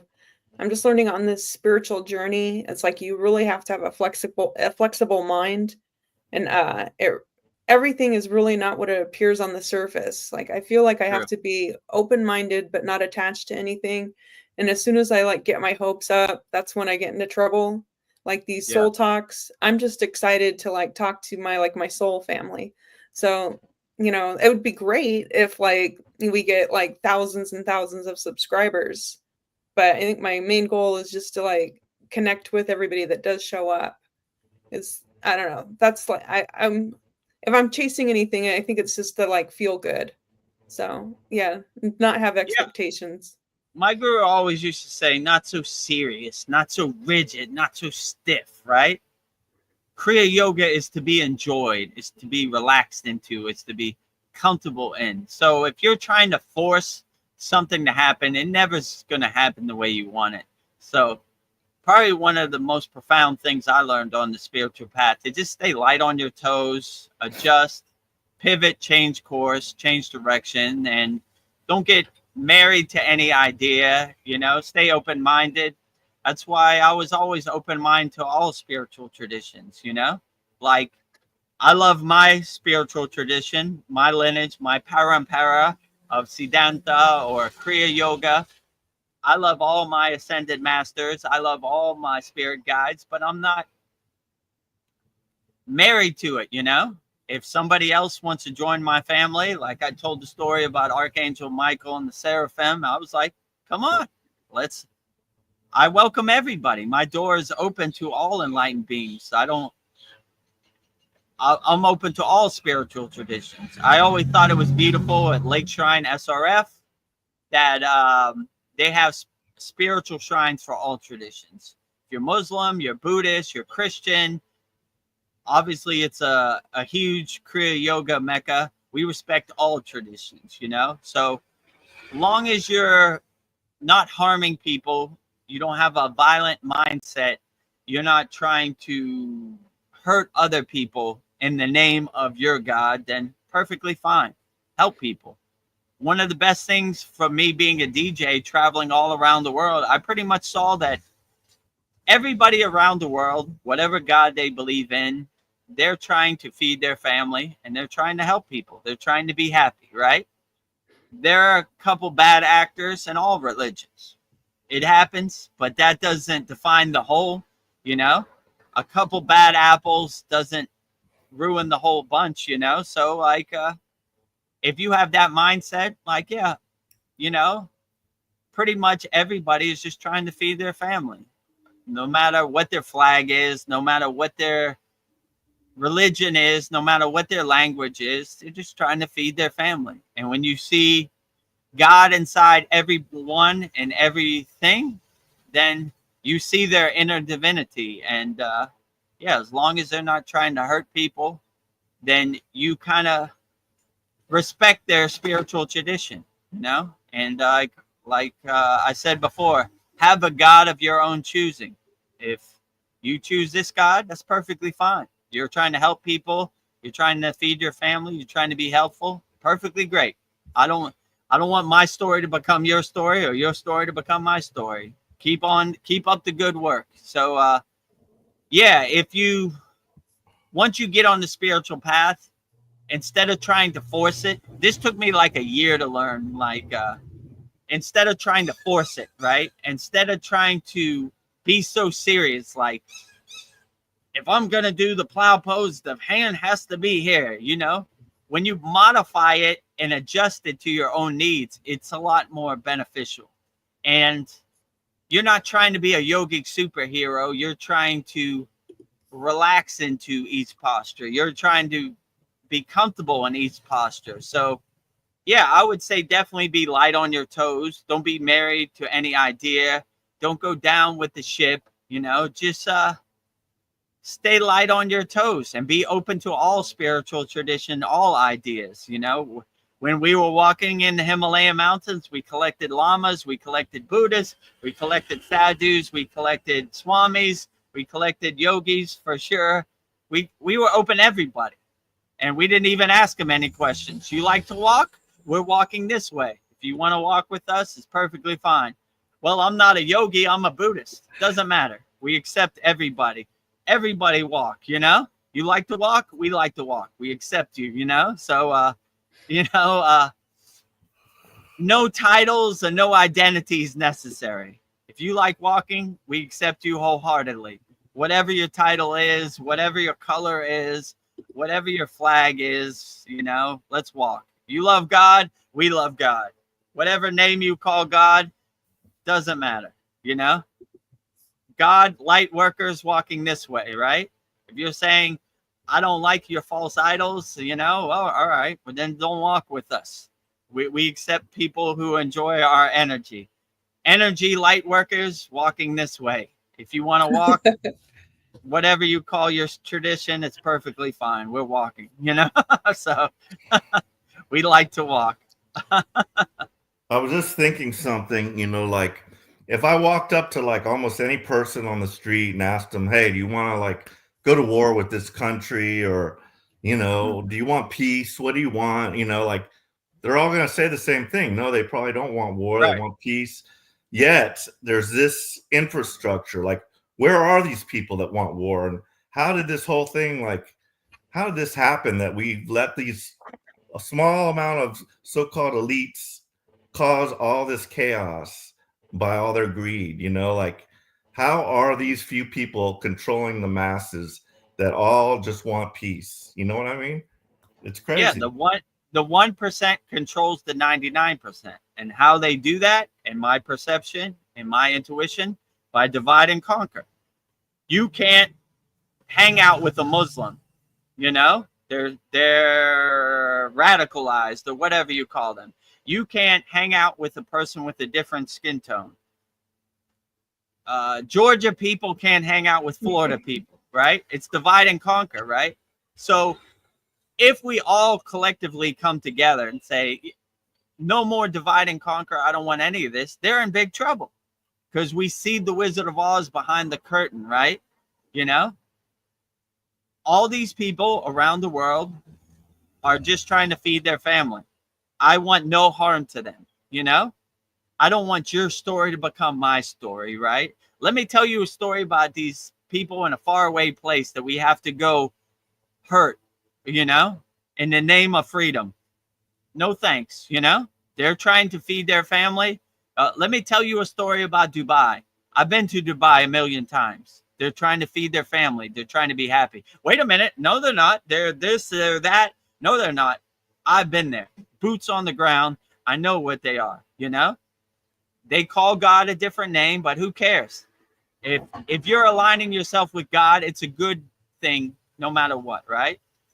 Are there a couple bad actors? I don't know. I've never met them. So your story doesn't relate to me. I'm not going to get on an airplane or hurt any other people because they're just trying to feed their family and be happy. Oh, I can't deal with you. Right. I don't want your narrative to become my narrative. So if you see the Wizard of Oz behind the curtain, you know their game. And the 1%'s game is divide and conquer. If all of us come together and say, you're just trying to feed your family, you're just trying to be happy, that's what I'm trying to do. We are brothers. We are sisters. We all are together, right? Who should we fight? We should fight the Wizard of Oz telling these ghost stories and these lies, They're in big trouble, and they know that. So they do everything they can to make you hate other people, That's the plan, divide and conquer. I can't talk to this person. They're a New England Patriots fan, and I'm a Pittsburgh Steelers fan. If you say, we're all playing football, may the best man win, that kills their divide and conquer, right? We are the chosen people. We have the real God. You have the fake God. That is divide and conquer, right? We pray to real idols. You pray to false idols. That is divide and conquer, Your skin tone is different from my skin tone. That is divide and conquer. You have a different flag than me. That is divide and conquer. You have a different language than me. That is divide and conquer. So that's how they separate us. Because if collectively we all come together and we see beyond the curtain, beyond the veil, that this is the 1%'s controlling plan, they're in trouble. We're not in trouble, We are the 99%. They are the 1%. So if we can overcome their divide and conquer, their narratives, their mind control, their psyops, then we could see the Wizard of Oz behind the curtain. And we could get Toto to bite that Wizard of Oz right on his ass, So, yeah. So it's such a if you wonderful movie. If you see people just trying to feed their family and be happy, why would you hurt them? And if you see yourself as a reflection of God in them, then God is everywhere and everything. So if I see myself as a reflection, a mirror of that person, I would never hurt them. That person is me and I am them. So they don't want you to come to these type of realizations because it kills their plan, So hopefully everybody can become more aware and more awakened in 2025 and see the Wizard of Oz behind the curtain. I like the little song. We're off to see the wizard, the wonderful Wizard of Oz. Here he is, a whiz of a whiz, if ever a whiz there was. I remember the whole lines to that. I saw that movie. I showed it to my kids, and I remember that, all of that. But yeah. When you see the Wizard of Oz behind the curtain, don't be disappointed. Yeah. Right? Yeah. Yes. We're happy. We're going to go see God. We're going to go see God. And then you see that the whole God thing is an illusion, right? It's just some bald-headed fat guy behind a curtain trying to pretend to be God. So Yeah, once you see it, it loses its power.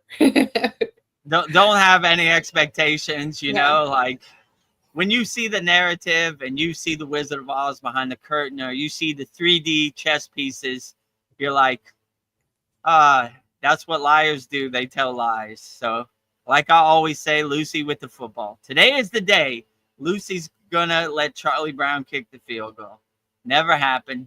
Always pulling that football out, you know. So yeah, just feel people's energy, you know. If they're not harming you, you know, don't let other people tell you of who other people are. Just feel their energy. Their energy feels good. Like my guru said, if the Himalayan Yeti comes and he's carrying God energy, loving, unconditional, divine energy, he is our brother. We don't care how big his teeth are, how hairy he is, how tall he is, what country he comes from, what God he prays to. We accept him as our brother. He has loving, unconditional love. The Himalayan Yeti, the Booga Spear, the aliens, we love them all, right? As long as they mean no harm and they're not trying to hurt you or your family, they are our brothers and sisters. We love them all, right? So, like I said in the sad song, I welcome all energies, all alien energies, all energies to come to my house and have tea. As long as you're happy, blissful, God-carrying energies, you're welcome at my house for tea.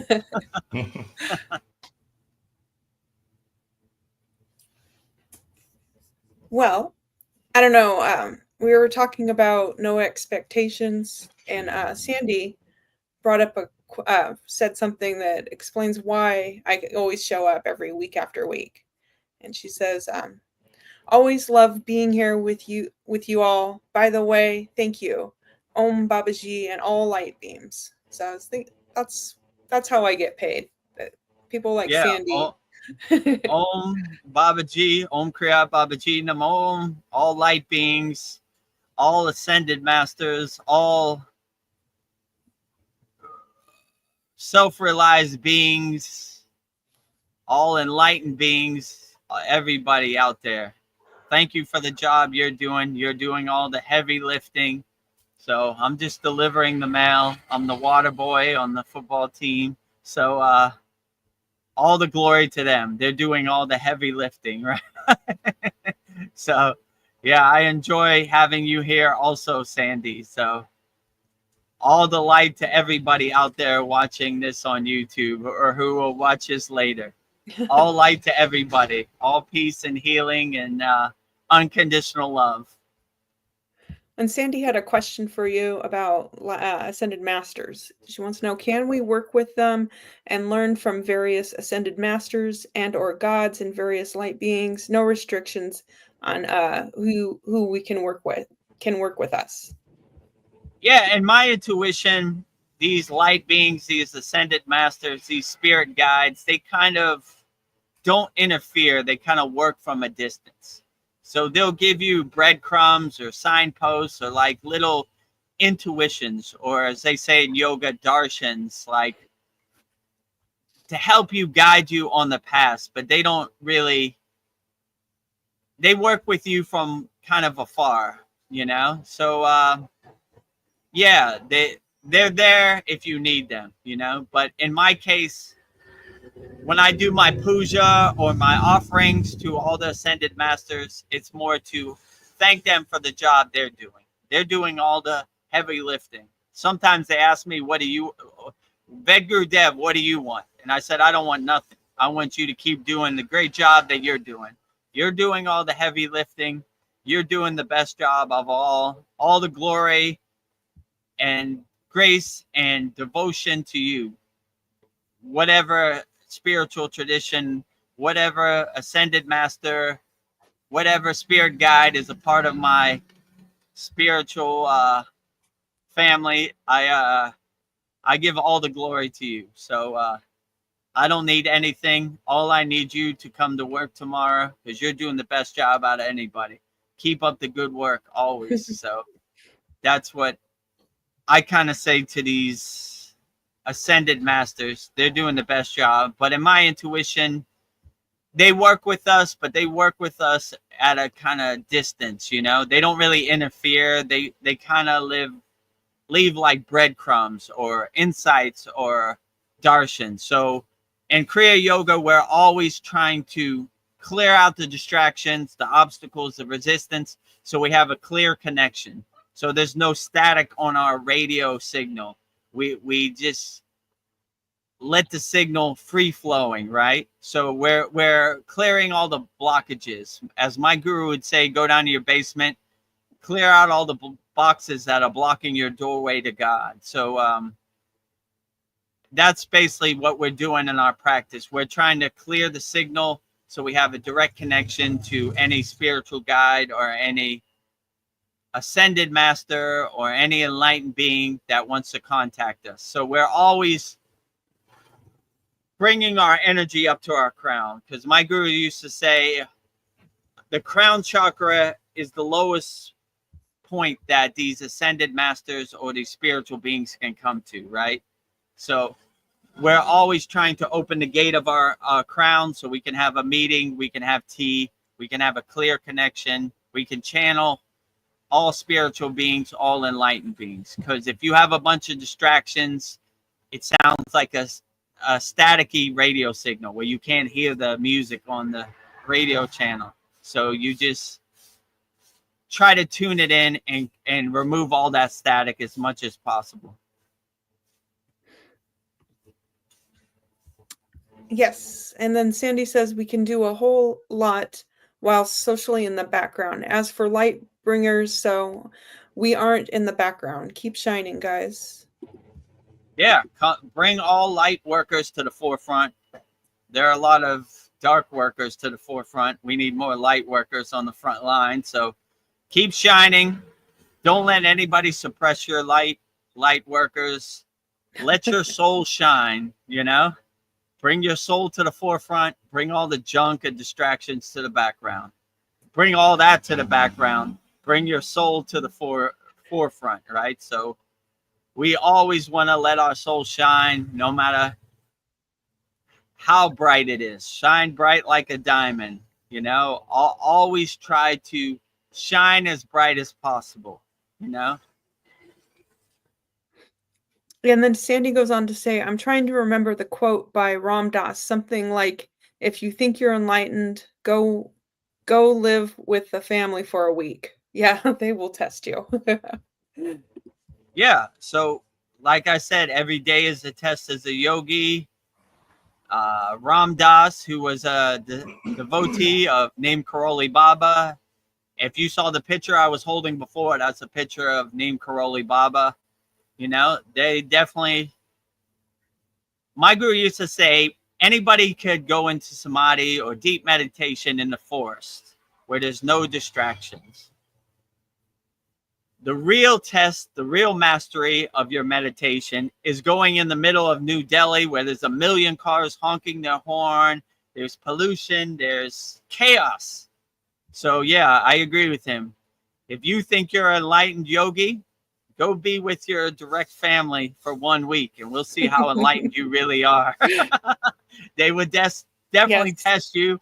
They would definitely push your buttons. So that would be a great test, a great opportunity to see how much mastery you have of your meditation, because your family knows you best, and they know exactly what buttons to push. So they would definitely push your buttons as much as possible for sure. So that would be a great test, like Ram Yes. Dass said, right?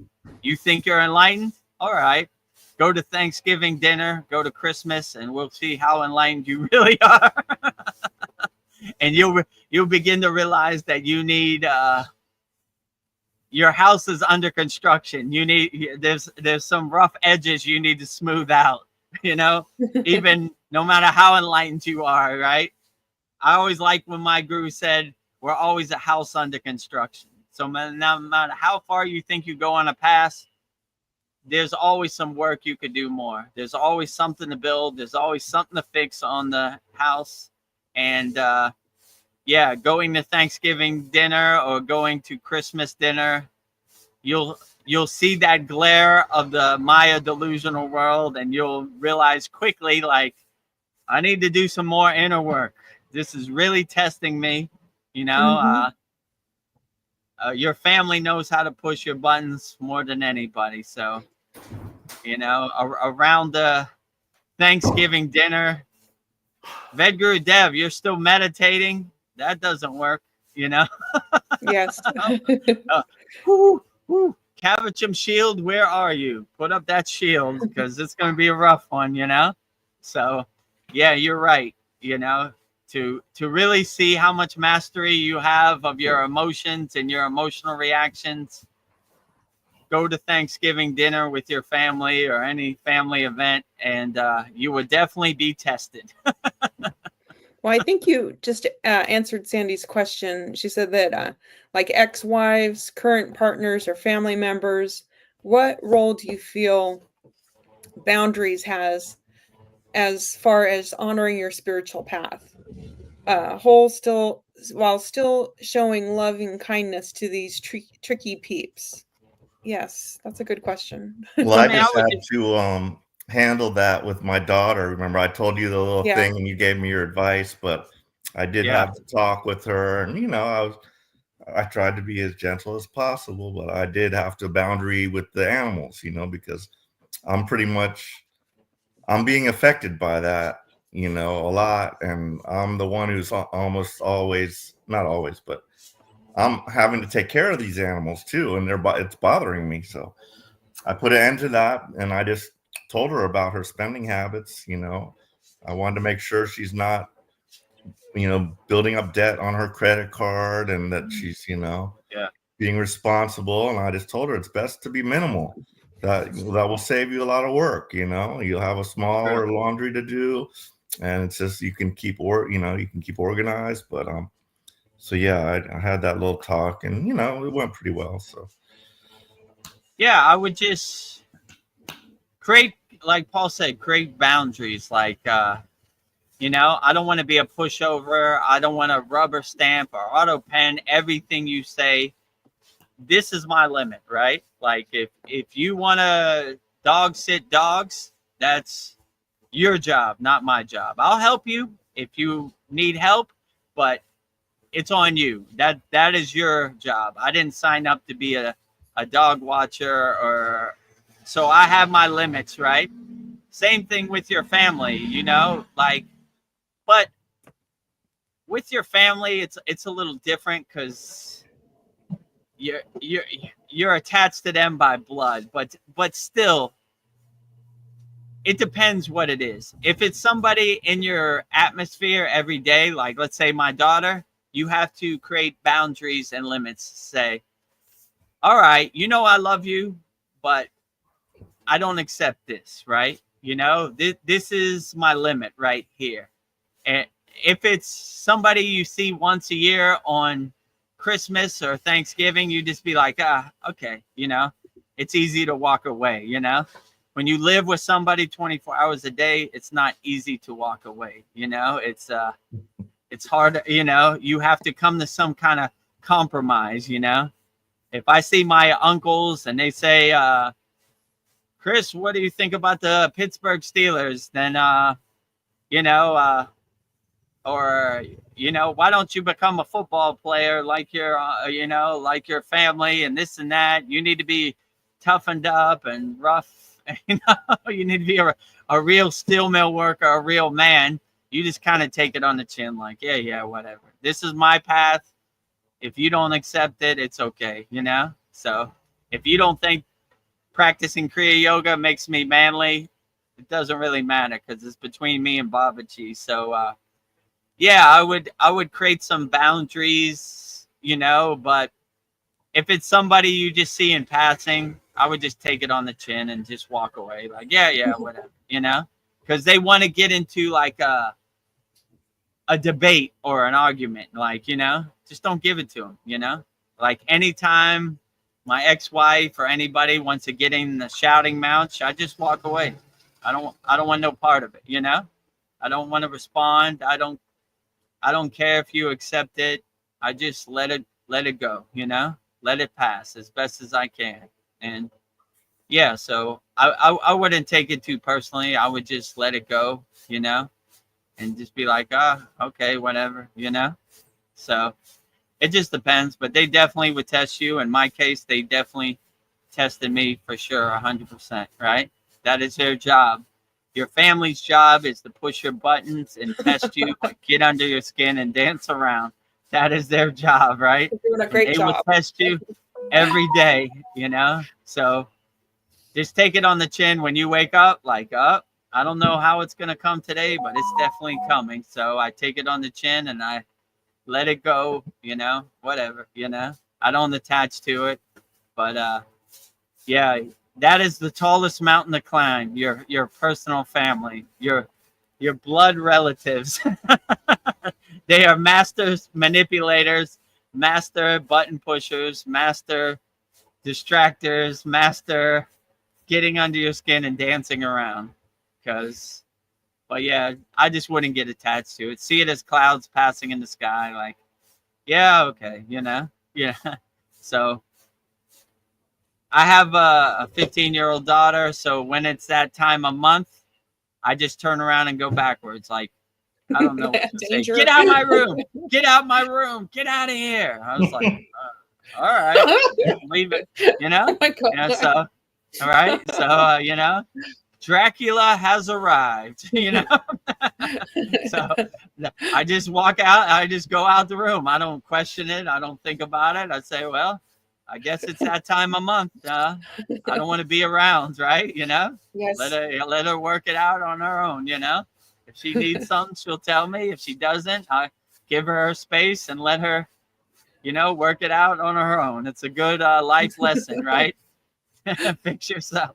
So, and yeah, that's basically what I do. I knock on the door. Get out of here. Oh, I say, ooh, Yeah. don't want to be here anyway. So, doing me a favor, right? Yep. It's Make a U-turn and go the other way, right? Get too close, she'll bite. Right. Dracula has arrived. I do not want to get bit by Dracula today. I'm staying out of the way, It's very wise.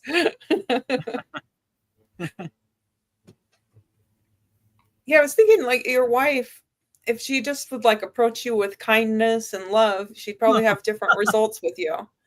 But it sounds like she's that is asking for 2 months. That is asking for too much. Yeah, Yeah. She wants to smoke. She wants to fight. That is for sure. No kindness, no forgiveness, no compassion, smoke, fighting, beef. She wants beef, right? She just wants to fight you. She wants to fight. Some people, that's how they think you care. If he doesn't care if you don't fight me, right? So I want no part of that. I don't want to be in that movie. I don't want her horror movie to become my horror movie. I want to stay as far away from that as possible, right? Like, so yeah, that is asking for too much for some people to be loving, compassionate, forgiving. Yeah, I wish that too, but nothing really happens the way we want it to happen. It happens the way it happens. So if you're not attached to it, you don't have no dog in the fight, you really can't suffer, because you kind of don't care. Like, I really don't care how this, what you think of my statues or my yogic practice between me and Babaji, and that kind of takes the wind out of their sails, right? Yeah, you can't fight with a brick wall, right? It's not going to fight you back. So try to be that brick wall that don't fight back. You know, it takes some practice because, like I said, they're master button pushers, right? I got him now. I know what he really is attached to, what he really feels dear, what he really loves. He loves that Babaji statue so much, right? Hit him more. Hit him below the belt, right?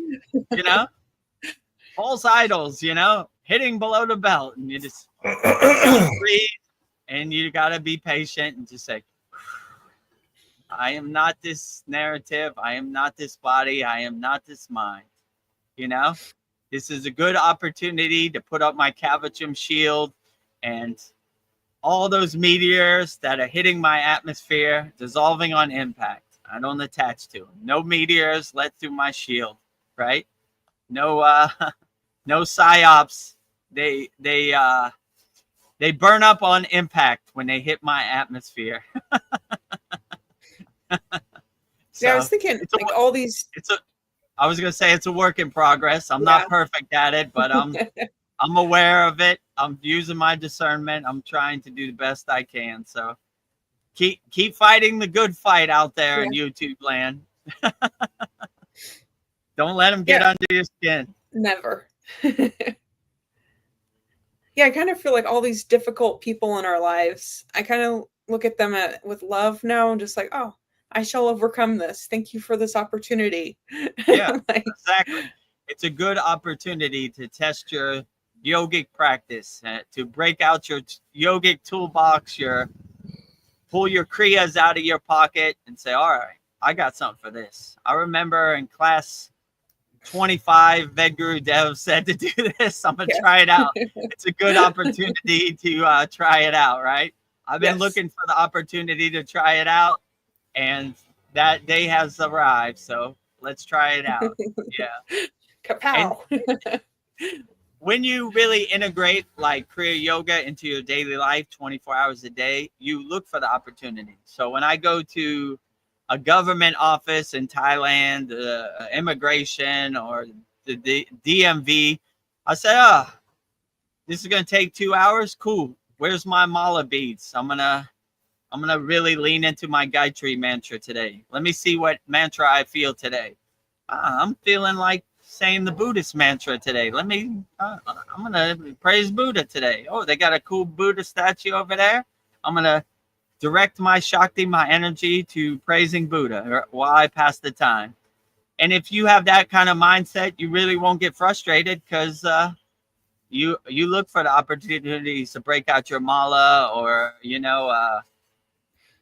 I don't know, read your yogic text or whatever, So I've been waiting to catch up on my Babaji quotes. Here, the day has now arrived. The day is here. How long is this going to take to get my driver's license? 2-3 hours? Good.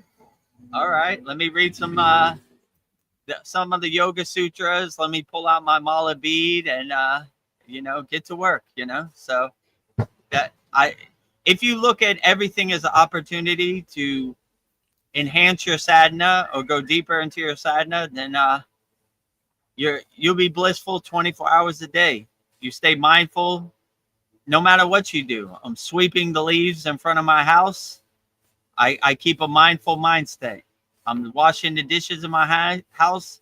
I keep a mindful mind state. I'm taking out the trash. I keep a mindful mind state. My daughter is pushing my buttons today. I keep a blissful mind state, So you look for the opportunity. So some mountains are harder to climb than others, but all the mountains are little hills when you have the right mindset, All right, whatever, I'm not going to force it. I'm going to use the opportunity to be the best I can. So I've got a hypothetical question for you. It wouldn't be good if we didn't throw some alien stuff in there. So, I was listening to some of my, my programs, and they were like saying we had discussed this this new object called 3i Atlas, which they say is like the Oumuamua and they were saying that this could be like part of their false flag. So Werner von Braun warned us that they might use a false flag, like an alien invasion, to scare the general public. So somebody said that this thing, maybe they're gonna like, oh, it's gotten here. Yes, it's aliens and they're invading us. So if one morning you wake up and like your phone's like blurping and it says aliens have invaded us, everybody stay in your homes, how will you react? Like personally, I'm just going to do what they say. I'm going to stay in, I'm not going to kind of violate the law, and I don't want to put myself anywhere where I might jeopardize myself, but I will try to be calming the neighbors and saying, I don't really believe that's what's happening. I've been looking into this. So I think that would be my job, is just like a calming influence on it. But what would you do? And I'm going to switch over to YouTube because it's getting kind of late here, and I'm just going to start listening, but I will listen to your answer. Yeah, what I would do, I would use my own discernment and my own discrimination. If they say aliens are in the sky, I would go outside and I would see if I see any aliens. If I don't see any aliens in the sky, say that it's a ghost story, or it doesn't affect me in the present moment. So I would use my own discernment. I definitely would stay a fearless yogi no matter what happens in the world. Unshakable mountain 24 hours a day. So if I don't see any aliens, it's another day at the office. Keep doing what I'm doing. If I do see some aliens, I would feel their energy. Are these aliens harmful? Or all these loving, unconditional loving aliens? And if they are unconditional aliens, I would clear out a nice landing pad in front of my house, on the side of my house, wherever they like to land, and welcome them inside my house for tea. So I don't want other people's narrative to be my narrative. I want to see for myself. I want to feel people's energy. I don't want to regurgitate other people's narrative like these are what these aliens are. I want to know. Like my guru said, if the Himalayan Yeti comes and he has God power, then he is our brother. Aliens, do you love God? Do you have inner divinity? Are you kind? Are you unconditional loving beings? You are welcome in my house for tea. So whatever I don't want other people's story to become my story, or other people's narrative to become my narrative. So I don't care how many alerts I get on my phone. I want to feel it for myself, and I'm a fearless yogi. So I understand their playbook is fear. You see, when that C word happened, they are lowering your frequency. So you're easily controlled in a state of fear. I'm in control of your body. I'm going to tell you what you should do with your body, or you're going to be in trouble, right? I am your slave master and you are my slave. I want no part of that. So when they say go right, I go left, right? Aliens are bad. I say aliens are good. Dolphins are dangerous. I say dolphins are good. You know what I'm saying? So anything they say, I don't believe a word they say, because liars tell lies. I want to feel it for myself. So if an alien comes, I want to feel his energy, and I want to know for myself. And yeah, so whatever form they come, if they have big eyes, big head, different color skin, the skin is purple, I don't care nothing about that. I care your inner divinity, your inner energy. And if you have good inner energy that makes me feel good, that makes me feel loving, then I'm definitely going to welcome you inside my house for tea. I don't care what the government says or what the narrative out there is or what the ghost story is. I'm going to feel it for myself. So if that happens, I'm going to go outside, look up in the sky and say, no spaceship. Doesn't affect me in the present moment. Okay? If I go out one day and there is a spaceship, I say, ooh, spaceship. Nice. I always wondered what a spaceship looked like. I'll try. Put my hands up in the air. I'll guide them down like you're guiding an airplane. over to the right, over to the left, right there. Come down. You got it. You know? Hello, friends. How are you? Right? Do you like vegetarian? Do you eat vegetables? My food is your food. You are my brothers. Welcome to my house, right? Hello. And I have so many questions. What's it like being an alien? Where did you come from? Yeah. You know, what God do you pray to? What's your mantra?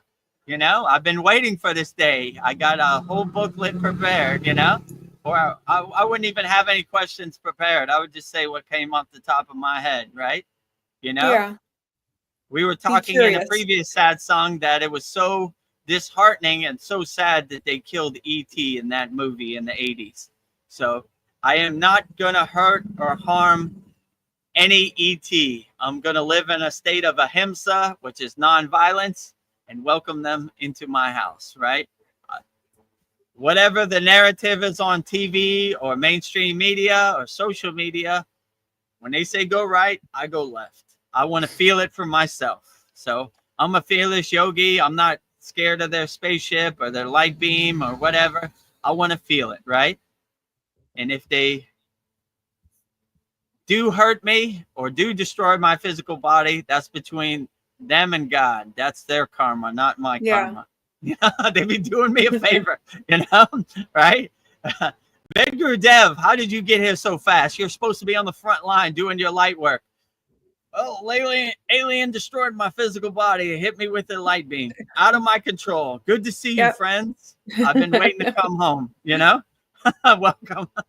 Welcome.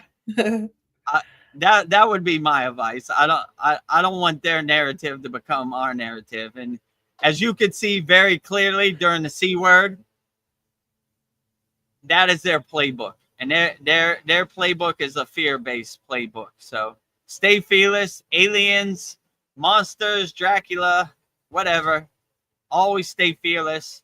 Always be an unshakable mountain no matter what happens out here. So whatever they say, I don't want their ghost story to become my ghost story. I want to feel it for myself. So that would be what I would do in a so-called alien invasion, you know? Well, I think I'll catch up on these comments. So Sandy, she says she's been doing mediumship for 6 years now, and no evil spirits have ever shown up, and they won't. But she's had a hard let me say about that, right?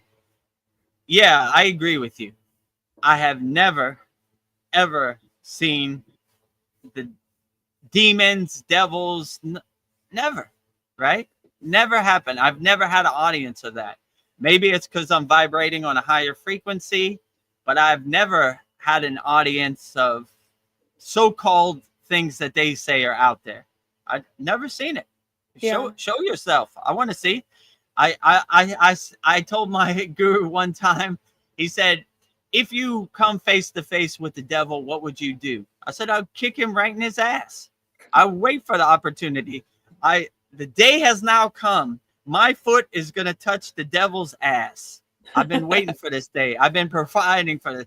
Never the opportunity. Never. I've never, like Sandy said, if you channel beings, where are these so-called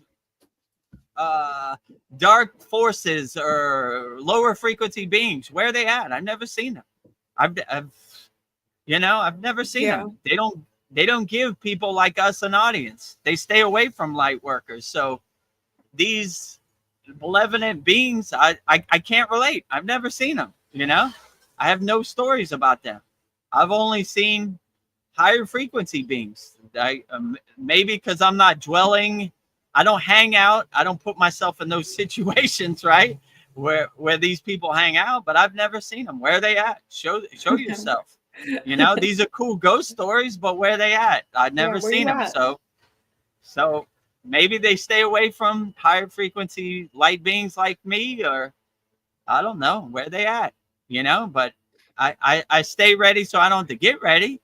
If tomorrow a demon shows up at my door, it's time to dance. I'm ready to fight, you know, but in my perception, they look for more easier targets if they're out there. I can't even verify if they're out there, you know? So if I would have to guess, you would have to be in a fearful lower state for them to give you an audience. I'm in a blissful higher frequency state. No audience is here. So yeah, that's what I would definitely say. So I agree with you. I've been doing Kriya yoga over 10 years. Never had an audience. Never seen it. All I've heard is a bunch of ghost stories. I've never verified it from my own, you know, in my own life and my own experience. So I don't know where these so-called malevolent beings are at. Show yourself, right? Yes. When Paul said about the Boogosphere, I was like, I am invoking the Boogosphere. I'm hoping to see the Boogosphere. Yeah. Come. You love Gayatri. I love Gayatri. Let's go. You know, I saw Veronica posted an excellent video. The Boogosphere has engraved on it the Sri Yantra. I would love to see the Boogosphere, a metallic ball like basketball with the Sri Yantra on it. I got Sri Yantra all over my house. You know, Jai Lakshmi all day, every day. I love the Sri Yantra. Show yourself. I want to see the Boogosphere with the Sri Yantra. I think they would love to visit you. I'm sure. I'm invoking them. Come on, you know. I'm holding up my Sri Yantra, you know, like in the sad song. I had the Sri Yantra 3D form and the pyramid form. Come on, I want to. I'm ready. Yeah. You know, we can't come. You're gonna jump out the window. No window jumping for me. You know. Come on, show yourself, right? So I don't know, you know, like yeah. So I'm open to it. So any aliens who are tuned into this live stream, come to my house so we can have tea. I'll clear off a nice landing space and I'll protect you, you know?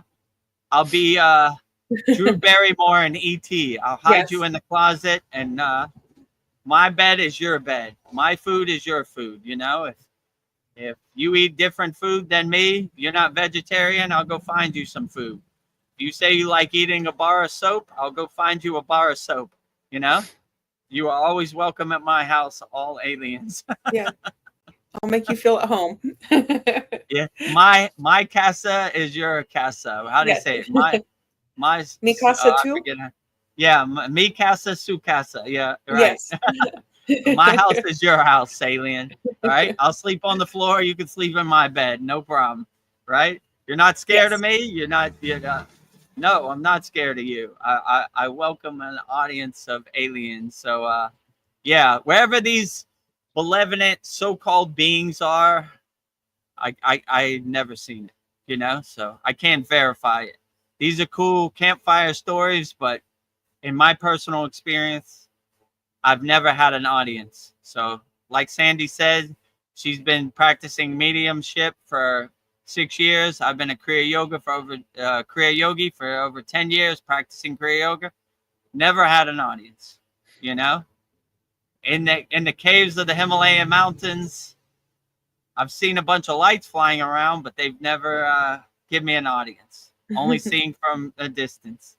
So if the aliens are tuned into this signal and they want to come, I'm more than ready. So whenever you're ready, I'm ready. So, yeah, demons, malevolent beings, dark energy, never had an audience. I can't verify it. Cool stories, bro. Yeah. And cool if they do come, bye, Felicia. Bye, Felicia. Oh. Get out of here. We're light workers. We have no time for darkness and horror movies. I have a blissful, happy movie in my life. Well, Sandy goes on to say, I had a hard time with boundaries for many years. As I got better with them, the spirit realm got close. Nice. Yeah, exactly. Like when you have boundaries and when you kind of break down those obstacles and break down those walls, then you'd be surprised when you align yourself with the pillar of light and you channel these higher astrological beings or light beings or ascended masters or spirit guides. They are ready to help you on your spiritual journey, right? I posted a Babaji quote a couple days ago. It was like, if you are sincere in your spiritual march, I am ever ready to guide you. So that's kind of how I feel about it too. Like, they're waiting for you to get ready, right? I always say Babaji is 2 years ahead of me. So I'm catching up to him. They're not catching up to me. So they're ready. You just got to do the inner work and align yourself and clear out all the junk, all the boxes blocking yourself. And yeah, these deities will be ready to help you, and you will have a divine, personalized, individualized connection with the spiritual realm. So clear out all your junk, all your blockages, all your resistance, all your obstacles, all your vasanas, all your samskaras, all your ego, all your karma, all your fear. Fear, definitely. No fear, right? Right? Mm-hmm. So whatever deity shows itself to you, have no fear, right? When I got an audience of archangels and they had the seraphim with all the eyeballs, I wasn't fearful of it. I enjoyed it. I said, oh, interesting. Yeah, that's a lot of eyeballs, you know? I like your true form. Very beautiful, very divine, right?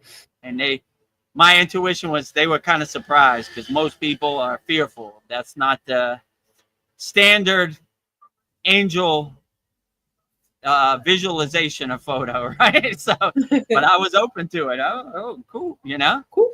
That looks cool. Why are you hiding back there? Come up here. Let me see you, you know? Let me feel your eyeballs. Let me get an eye on your eyeball, right? Yeah, exactly, right? You know? Nice, you know? So my intuition was they enjoyed that. I enjoyed their energy, right? Most people are, anything that goes against their narrative or their visualization of what things should be makes them in a fear state. No fearfulness for me, right? The Himalayan Yeti is my brother. I am you, you are me. We are one. We are one, right? You know, numerous eyeballs, 8 foot tall with hair and big teeth. I am the Himalayan Yeti, and the Himalayan Yeti is me. I am the Seraphim, and the Seraphim is me. I am God, and God is me. I am Babaji, Babaji is me. I am Mataji, and Mataji is me. On and on and on, right? So when you see yourself as a reflection inside everything, how can you harm that thing? How can you be scared of that? That is me, you know? I am looking at myself in the mirror when I look at any sentinel being, any form. So, yeah, that is me. So that's the way I like to see it, right? I am a seraphim, and the seraphim is me. Yeah. No matter how many eyeballs they have or wings or whatever, you know?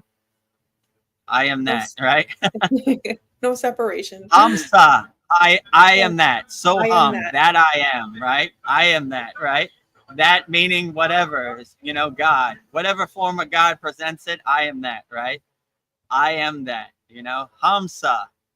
And we have this meditation in our free school. So if you want to learn how to do mantra japa, Hamsa, very profound, right? One of the best mantras in Kriya Yoga. So I am that. That's what Hamsa means. Hum, I am that, you know? So sa, that.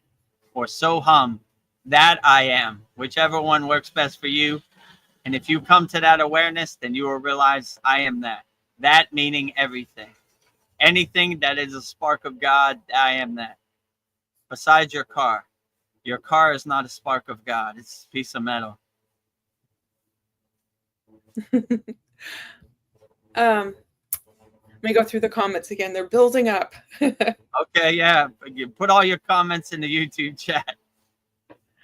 Sandy says, good job balancing your throat chakra, Paul. Awesome. Yeah, absolutely. Your Vasuddhi, your throat chakra. Your 16 blue petal chakra. Throat chakra.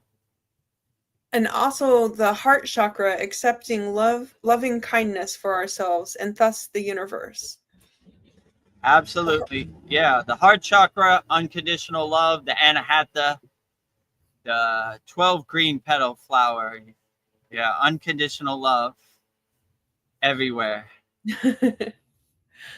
And then Paul says, in this digital age, we can not trust what we see on TV. If any of you saw Chad's latest, he used AI to meet with Superman. It looked super real.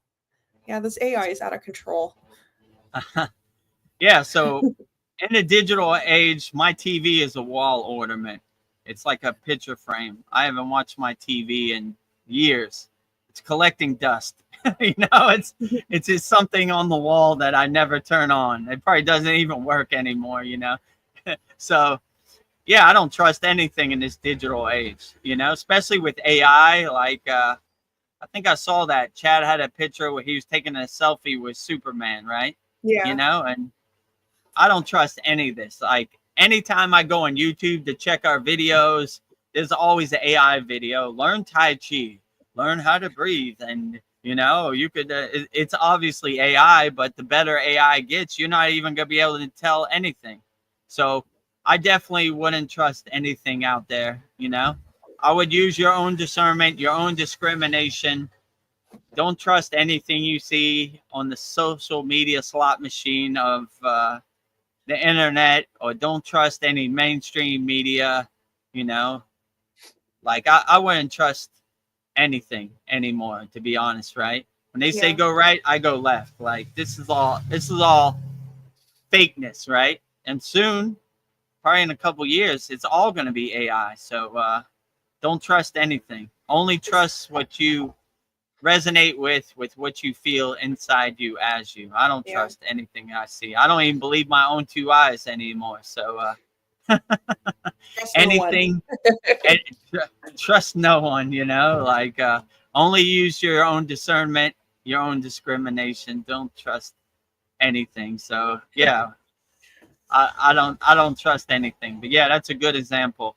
If Chad can take a selfie with Superman, what can you trust anymore? Nothing. So don't trust anything. Use your own discernment. Use your own discrimination. Only trust what serves you and uplifts you in the present moment. Even the mainstream media isn't news no more. It's not even news. It's people talking about the news. I remember in the 90s, they used to have like headline news. 10 minutes, you would, this is what happened in Russia.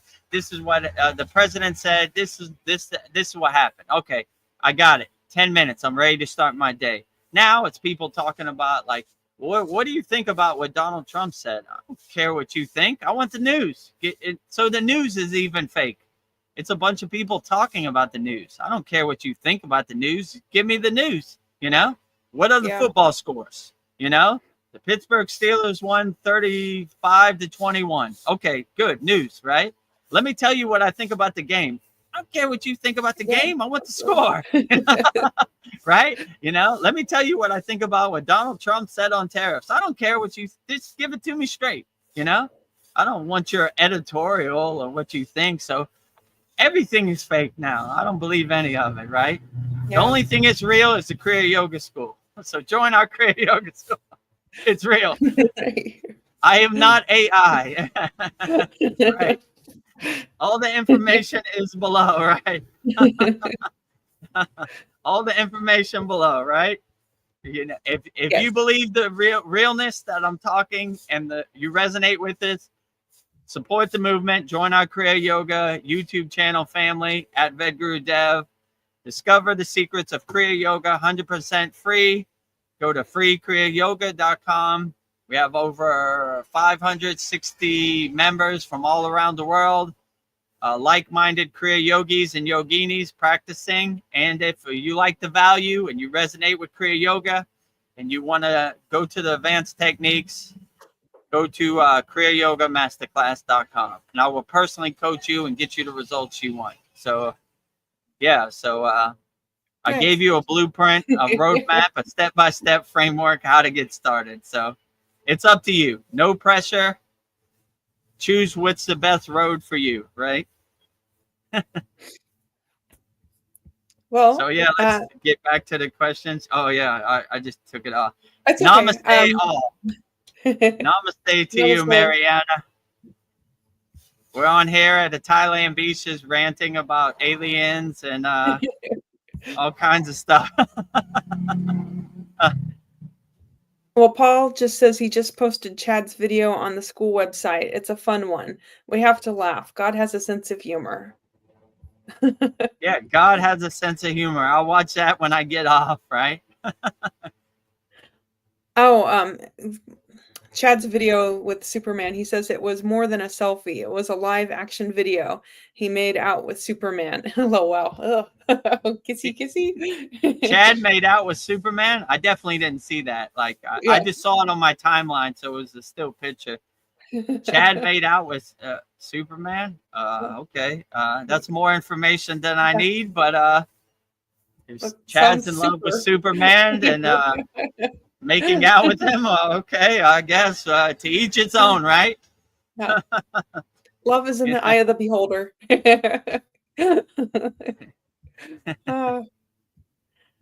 Yeah, love is definitely in the eye of the beholder. You know? So anybody has any questions or anything they want to put in the YouTube chat, yes. We'll answer it. How long have we been on here now? Like 2 hours and 25 minutes. So maybe like half an hour more. Okay, great. Yeah, we'll wrap it up around 3 hour mark. 3 hour mark, yeah. I don't know. I feel like with Kriya Yoga, I'm facing myself, but I see the other side of spirituality. Like people use spirituality to hide from themselves. Like they use spirituality can be used as an ugly thing too. Like people that act like they're better than you or pious, they use spirituality as a weapon. Yeah, definitely. The people that think they're superior to you because they are the chosen one and they have God's direct phone number or direct email and they have all the answers to the universe. So some people take it too far. But if you see spirituality is a way to self-observe yourself and make yourself better and help others, then you're probably on the right path. If you're using it to make yourself better than other people, then you're probably on the wrong path. You know, that's not what spirituality is for. So all these people who say God said this or God said that, Bible thumpers. how would they know? You know, Bible bumpers, Bible thumpers, whatever they're called. How would they know? I like to say God defined as a God can find. I have no clue what God is thinking, what God ate for dinner. I don't want to put God in a box. I have no clue. The source is beyond my comprehension. I'm just trying to do my inner work and be the best person I could be in the present moment. And however it happens, that's how it happens. But by no means I have the secrets to the universe, or I know what God is thinking, or I know what any of this. I'm trying to figure it out as I go myself, you know? Yeah. I'm feeling my way around in the dark also, you know? I'm a house under construction also, you know? So I give the best answers I can, you know, using my own discernment and my own intuition, but you know, anybody that tells you they know what it is for a fact, probably get away from them. Get away from them. I have a feeling it is beyond, you know, all of our comprehension, you know. So just do your inner work. Try to be the best person you can in the present moment. And I don't see how you could go wrong with that. So don't let other people's God become your God. I went on a whole rant earlier in this sad song about that. So if you watch the beginning, you'll see that, right? Yes. I got divine inspiration, right? Have a God of your own choosing, right? So, yeah, don't let other people's God become your God. Don't let other people's story of God become your story of God. Use your own discernment and have the visualization of God however you want. Whatever resonates with you, that is the best God of your choosing. Another question I have for you is, why is silence considered a language to express the ultimate stage of realization? Silence. Yeah, my guru would say silence is the best teacher. So almost all these yogis, there's very little talk. It's mostly silence, doing your inner work. So when you're not distracted by crude words, external words, you have the opportunity to really focus internally and do your inner work. So you have less distractions, less conversation, and you have the opportunity to go inside you as you. So that's why silence is the best teacher, because it removes the distractions where you could just focus on yourself 100%. And that's why I really like silence. Like, silence is very great because you don't have no distractions. It's like being in the Himalayan mountains by yourself. You have nothing to do but focus internally, you know? So cutting out all the distractions, even of the crude physical words, and just really doing your inner work and focusing on your inner self. So yeah, most of these yogis, in my intuition, they communicate telepathically, but there's very little communication because there's nothing really that needs to be said. I asked my guru one time, how will I know when I'm enlightened? He said, when you have no more questions. Yeah. So this is going back to the silence, right?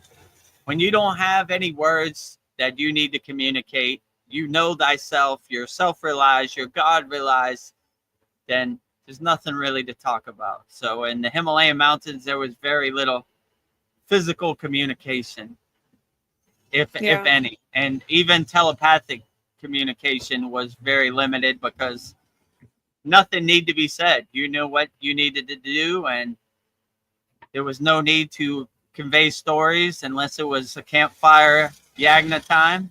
You just did your inner work, and words weren't necessary. So there is very little verbal communication in the Himalayan mountains. Now that I think about it and reflect on it, it wasn't even necessary, you know? Like, so did you knew what to do. Yeah, go ahead. Oh, did you ever do a vow of silence, or was it just that you guys didn't really need to say anything? Yeah, Have you of ever done course. it? It's called Mona, right?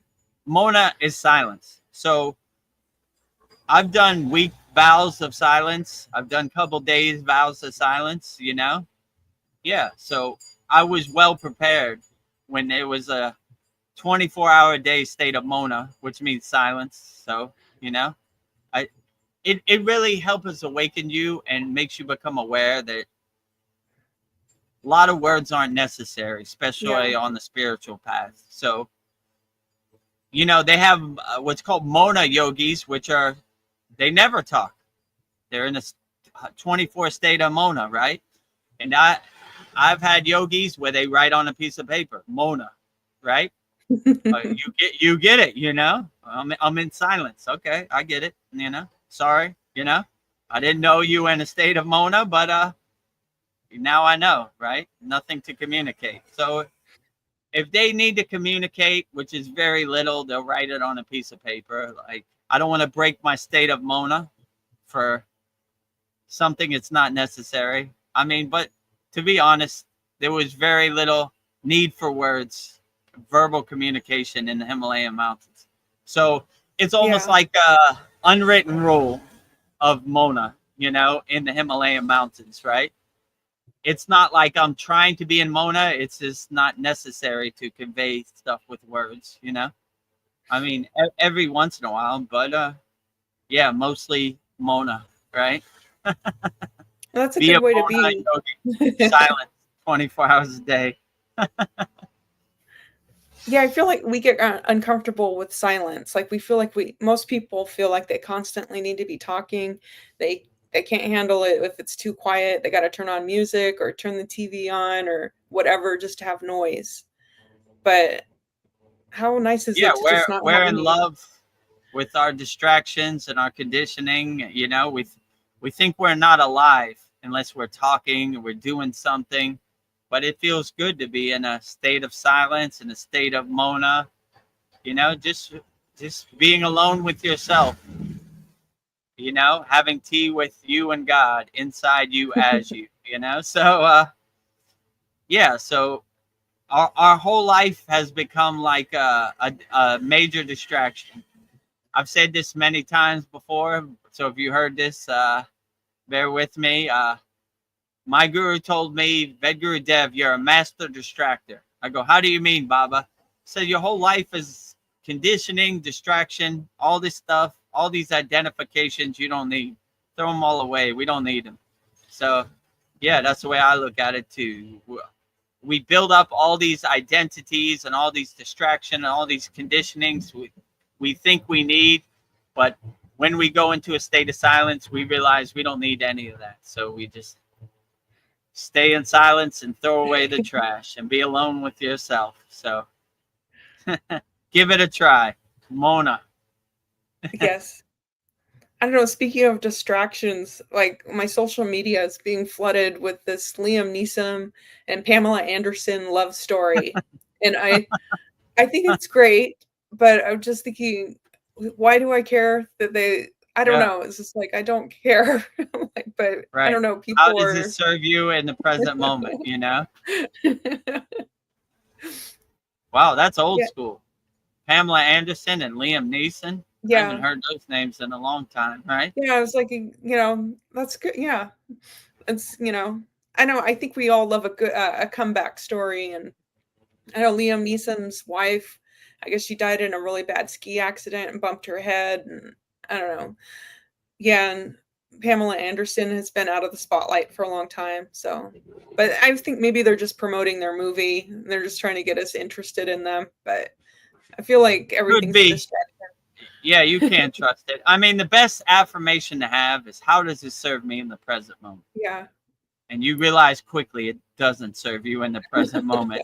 To know about Liam Neeson and Pamela Anderson's love affair, you know, like, how does this do? How does this do my inner work? Yeah, it's good for them, but I'm gonna love myself. I have self-love. You know, I'm gonna have an unconditional love for everybody that comes into my atmosphere, and yeah, good for them, but I'm not going to go down that rabbit hole. It doesn't really serve me in the present moment. Liam Neeson is my father. Pamela Anderson is my mother. Good for them, you know? Yeah. Cool story for TMZ, but it has no bearing on my life. It doesn't serve me in the present moment, you know? Like I always say, like, who cares what Kim Kardashian wears to the Grammys? Doesn't serve you. You know, it doesn't help you in any way. It's not going to do your inner work for you. And when you detach from all these stories, you see that none of these stories serve you. Even some Kriya yogi stories, you know, like, it's not going to do your inner work for you. So you just kind of watch it like clouds passing in the sky, pictures on the movie screen, but you don't get attached to it. You're just like, whatever, you know. I'm not going down this rabbit hole. I'm going to do my inner work. I'm going to do what helps me in the present moment. I'm not going to give my energy to or attention to this. This doesn't serve me in the present moment. So, yeah, you just kind of let it pass on the stage of life. They're definitely the social slot machine. They're trying to steal your attention every way they can, you know, like, so just don't give it to them. Keep scrolling, you know, put your phone down and do your inner work, you know? You know? Yeah, I'm like, turn the TV off, you know, no need, you know, who cares, you know? I was thinking, like, if I am an infinite being, I have no limitations, and I want to live in a place where all I see is possibilities. And but I feel like I have to protect that from others, because they'll squash this, like, you know, when I feel like I have hope, I feel like I have to protect, you know, I don't know, this kind of thinking from others. But what if we all lived in a world where we just saw just so many possibilities, that it was infinite? If I'm an infinite being, I should have infinite possibilities. Yeah, that would be a beautiful visualization. And you kind of see that when you're on the spiritual path, you get in your way a lot. You create your own obstacles, you create your own walls, you create your own blockages, you create your own resistance. But when you see that the possibilities of this infinite universe are unlimited, then what can't you do?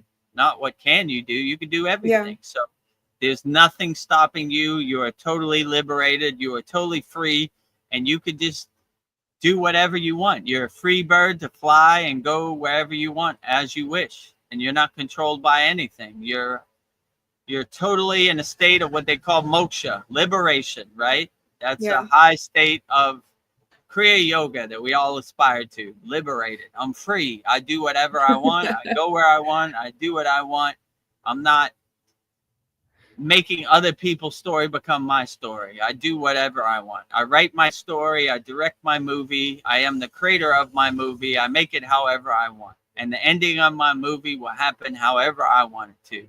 So when you go to your happy place, you realize you are the creator of your movie, and you can make your movie however you want. The possibilities are unlimited. So make your movie however you want. No restrictions, no obstacles, no barriers, no walls.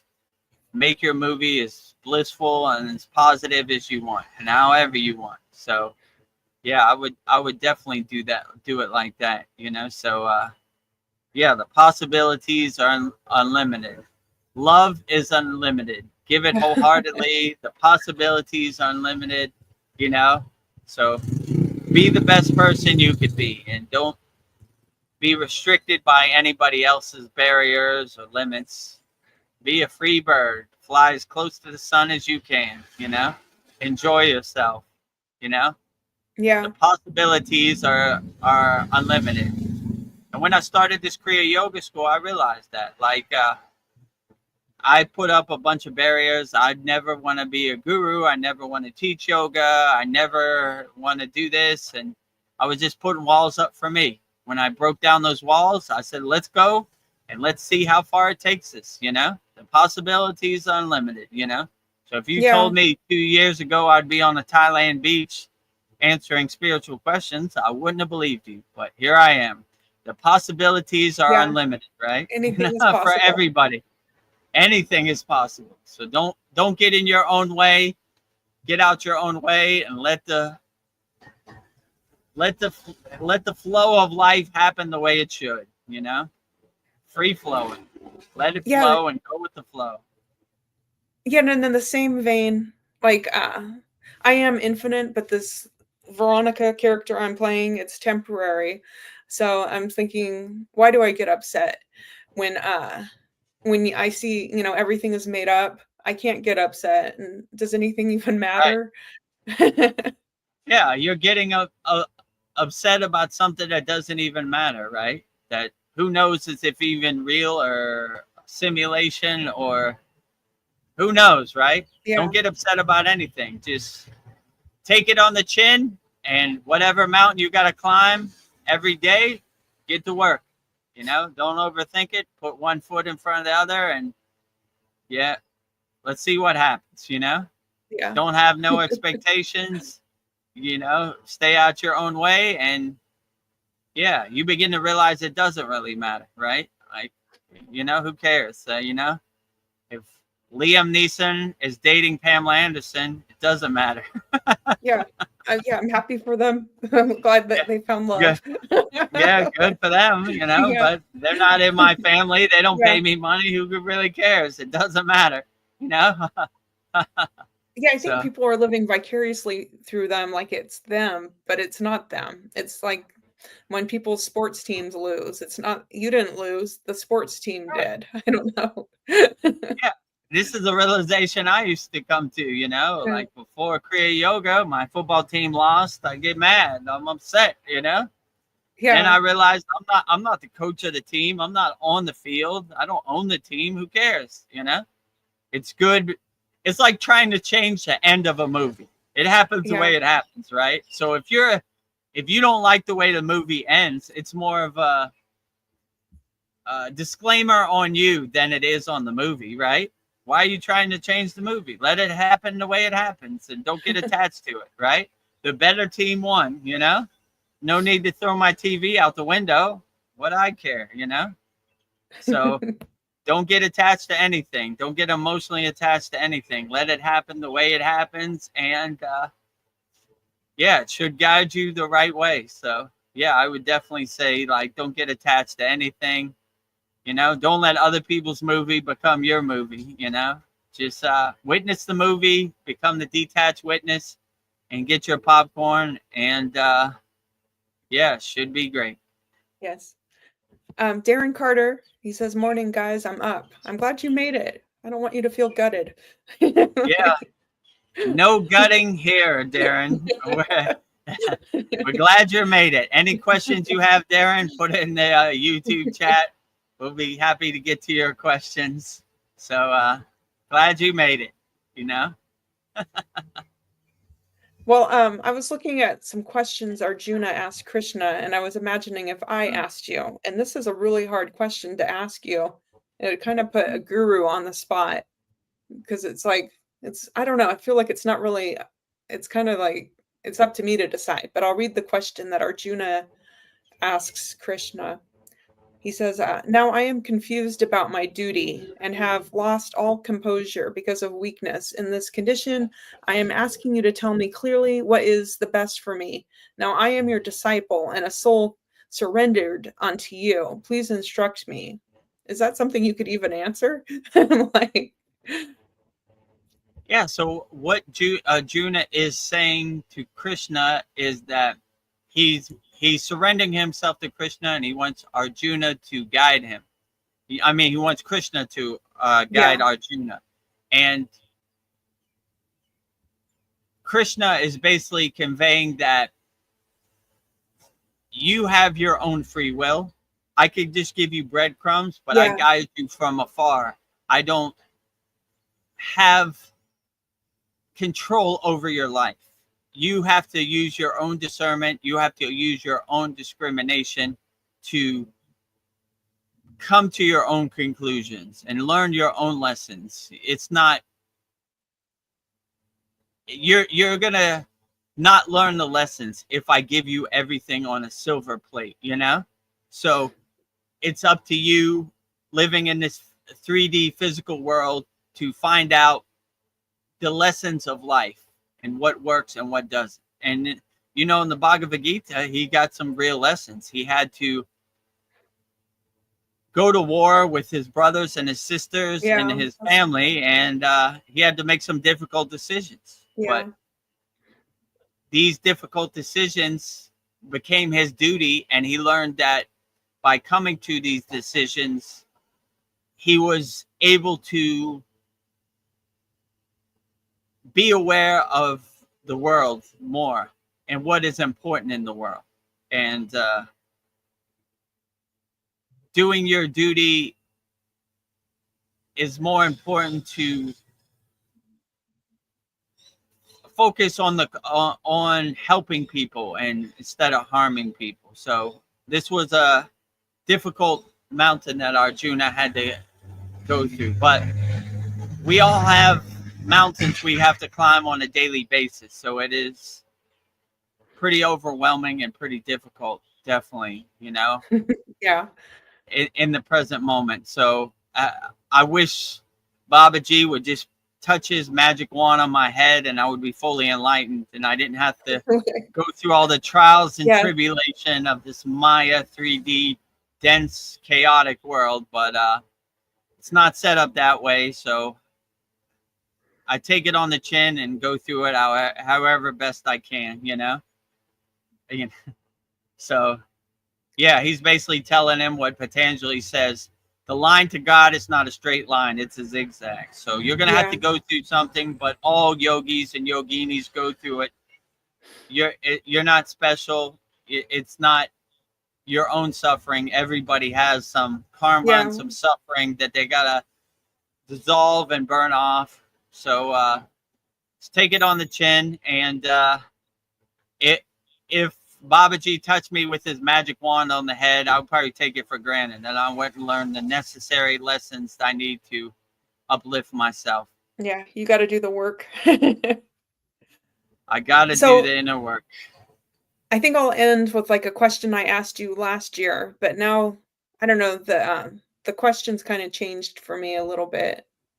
I don't know, when a guru takes on a student disciple relationship, is it a lifetime bond? And how would you describe your relationship with your guru? But first, I just wanted to say that I feel like now that I work closely with you, like we're working on the Kriya Yoga School, I feel like we have created like a bond.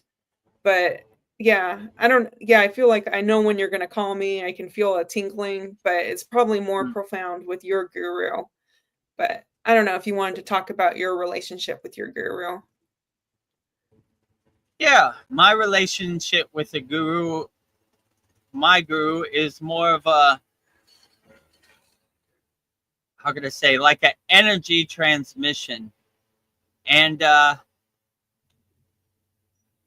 when I got on the, when I had to leave the Himalayan mountains, I knew that it was going to be more solo, individualized. I had the tools and the kriyas that I needed to go out in the world. So it's more of a non-interfering, but overseeing from afar. Let's say it right now, right? Like, my guru feels I'm getting off the path, I would get that phone call, right? Or there's something I need to do, and I'm losing focus on the important things, which is helping people. The important thing isn't money, it's helping people. So sometimes I fall off the path and I need to dust myself off and get back on the path, you know? So my guru used to say, I'm looking at the forest without seeing the trees, you know? Sometimes I get hypnotized by this Maya delusional material world, and I'm trying to force outcomes or manifest things that aren't really important. So I need to self-observe myself and go back and say, yeah, you're right, Baba. You know, I need to see, I'm too close to the TV. I need to get back from the TV, create some space and create some distance between me and the TV. So, yeah, when you have a guru, it's a blissful energy exchange, right? And like you said, my guru could finish my sentence and I could finish his sentence. So we're almost kind of connected. Like, he knows what I'm thinking and I know what he's thinking. And it's a blissful thing. But, you know, I always wanted to use my guru as a crutch.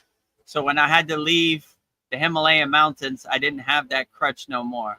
I was thrust into the Maya chaotic delusional world beyond my liking, you know? But it was a good lesson too. Like, I need to stand on my own 2 feet, and I got the tools and the kriyas necessary to help me overcome whatever this crazy Maya delusional world throws at me. So yeah, it's a blissful experience having a guru, you know, a guide helping you, how would I put it? Like a lighthouse guiding lost at sea ships, right? I was definitely lost in the sauce. So I appreciate my guru's energy transmission, helping me focus on what's important and detaching from what's not important. Yeah. So yeah, I would definitely say that was possible. But yeah, if you are out there and you feel you need guidance from a guru, all the information is on the screen, you know. Please subscribe to our YouTube channel. We're almost close. We're getting closer by the day. Yes. Discover the secrets of Kriya Yoga, 100% free. If you want to do it yourself, we have over 160 members from all around the world, like-minded Kriya yogis and yoginis.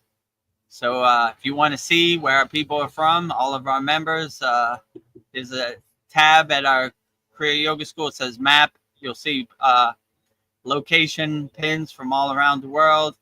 And if you want to me to be your guru and personally coach you on the spiritual path, master the supreme science of Kriya Yoga, go to kriyayogamasterclass.com. So if you want a guru, or you feel spiritually homeless and you feel like you need a guru, I will be your guru. Commit to me and I'll commit to you. So if you want that, you need that in your life. I am the guru of all of our students in the Kriya Yoga Masterclass. So I'll help you and guide you to whatever you need to overcome in the present moment. I won't make you wash my car. I would just be a guide, helping you on the path. Well, Darren Carter says, gonna do one of the lessons from last year. Still playing catch up, but loving it. Thank you. Yeah, outstanding. Let us know what lesson you are on right now. We just finished our 75th class, so we have a lot of classes, over a year of classes. Each class is about an hour and a half, 2 hours. So a lot of Kriya Yoga knowledge and wisdom on our school for sure. Well, it's been a great sat song. Soul Talks. How long have we been on here? We've been here 2 hours and 55 minutes. Almost reaching that threshold of 3 yes. hours. I see everybody in the comments posting their time where they're at. Yeah. Ontario, yeah. Canada, 11:55 p.m. It is almost 9 p.m. here in California. Mariana is 9:54 p.m. Canada. And Darren Carter is 4:50 here in the morning. I think he's in UK. Yeah. So post all your times in YouTube chat. Or any last minute questions. We'll wait a few minutes, and if anybody has any last minute questions, speak now or forever hold your peace. We're about to wrap it up. So yeah, make sure you subscribe to our YouTube channel at Vedagurudev. Every day we post daily Babaji quotes, which are very profound. We have Soul Talk, snippets every day, which are usually go 15 to 20 minutes, 25, depending on our stream of consciousness. Every day we have every Sunday at 9 p.m. Eastern Standard Time, Soul Talks, Vedagurudev Soul Talks, live from the Thailand beach. As you see, we go over 3 hours. Every Wednesday at 9 p.m. Eastern Standard Time, we have a satsang. Usually go 3-4 hours. If you're a member of our Kriya Yoga Masterclass, every Saturday we have a 2-hour class, 11 p.m. Eastern Standard Time. This will be our 76th class, and we will be exploring the supreme science of samadhi this week. So it should be a good. I'm excited. Yeah. So we will. If you want to discover the secrets of samadhi, join before Saturday, and we'll give you the techniques to get you in a state of samadhi. Well, I have one last question for you, Vedagurudev. Darren asks, does anyone else feel like time is speeding up? I definitely do. Yeah, I definitely do too. Seemed like yesterday was New Year. Now we're almost in September. We're middle of August right now. So, yeah, I definitely feel like this. Since I started the Kriya Yoga School a year ago, it's been a whirlwind. I can't even believe we're on our 76 class. So, it's definitely speeding up for me. I don't know where any of this time went, seems like a whirlwind, Yes. Time is definitely speeding up in my perception, Yes, it's been a whirlwind romance. Like, where did the time go? You know, that clock is spinning, right? Yeah. I don't know. Yesterday was New Year 2025. Today we're already in August. I don't know where it all went. You know, it's definitely speeding up for sure. Yeah. You know, like I don't know where any of this went. You know, seemed Yeah, I like think we're all- yesterday was the first class. Now we're on the 76th class. I don't know where it all went. Yeah. I think we're all feeling it. Mariana says 100%. Time has sped up for me too. Yeah. Yeah, but whatever life throws at you, just take it on the chin and enjoy it as much as you can. Because Paul asked a question in our class, and I really thought about this. In my house, when I walk up the stairs, I have a 2-story house. I have pictures of all my daughter's birthday, and she'll be turning 16 in less than a month, right? So you could see she was a baby, 1 year old. You see, you know, 2 years old, and you see the progress. And I was just like, no matter how fast time goes, just enjoy it as best as you can, and wake up with a smile on your face, and just be happy for the things you got, not what you don't got. And God is great. Every day the sun comes up. I sing a beautiful, blissful song called the Science of Sun Worship Song, giving praise and love to the sun, because the sun is doing the greatest job of all, coming up, lighting up our life.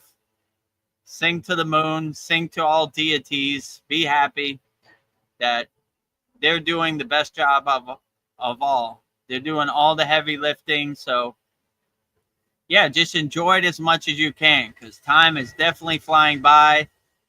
And before you know it, your baby of a daughter is 21, and you don't know even where that time went to, you know. So enjoy it while you can, you know, and yeah, just be happy in the present moment, and don't get attached to other people's stories. Don't make them to become your stories. Just be blissful and happy every day, and I don't see how you could ever go wrong, you know. Yeah. I know the Soul Talks has been 3 hours. It feels like it's only been 3 minutes. That too. Even our Soul Talks, like I never know where 4 hours went or 3 hours went on any of these sad songs. We just start talking and time just flies by, which is great. I know Darren Carter says I'm having a lot of glitchy episodes. Maybe that's deja vu. Me too. I have deja vu probably on a daily basis. Like I see, like how can I say, like you said, glitches in the matrix, weird things that can't be explained. I don't know how they got there or how it happened. And yeah, that too. Don't really try to make sense of it or attach to it. Just enjoy it for what it is. Like interesting. There's a tiger in my yard today. I'm not going to try to make sense of it. I'm just saying, nice tiger, you know? All right. Have a good day, tiger, you know? Yeah. How am I going to be surprised today? There are a lot of glitches in the simulation and a lot of unexplainable things. And like I said, I get deja vu on a daily basis. Like, I know I've been here, I've been in this situation, but let's try to enjoy it as much as we can. Yeah, Darren Carter says it's like I'm watching my life. Yes.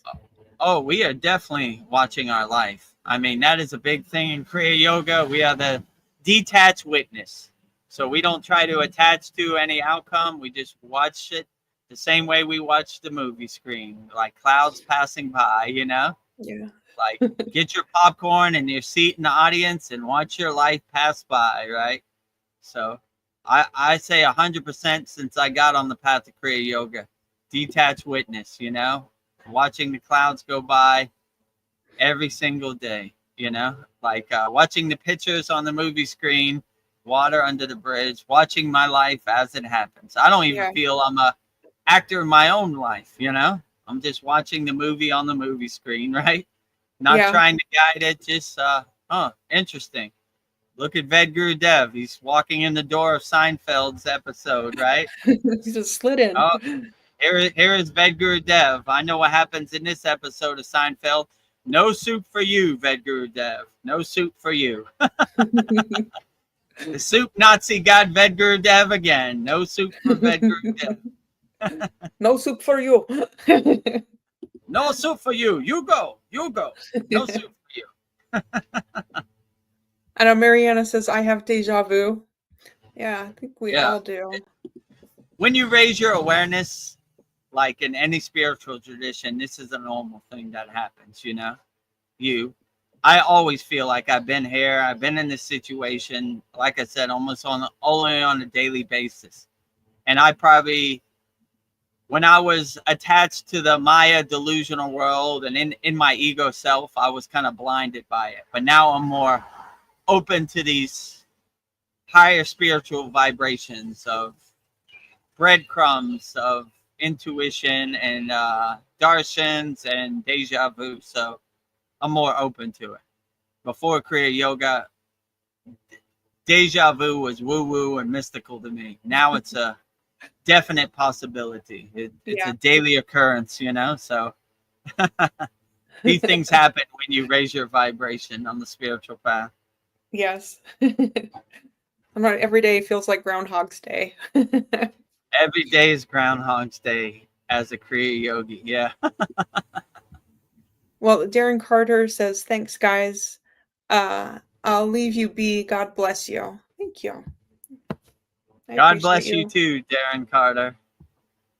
See you on our Saturday class. If you have any questions, turn on your webcam, turn on your microphone, and turn on your speakers in StreamYard, and I will answer all your questions wholeheartedly about any technique. In the beginning of each class, I say, do you have any questions about classes 1 through 75, you know? So if it's class 5, let me know, you know? I'll answer it as best as I can to help guide you on the path. It's a beautiful thing. It's a beautiful thing. Kriya Yoga. What a blessing. So, so I guess we'll wrap it up.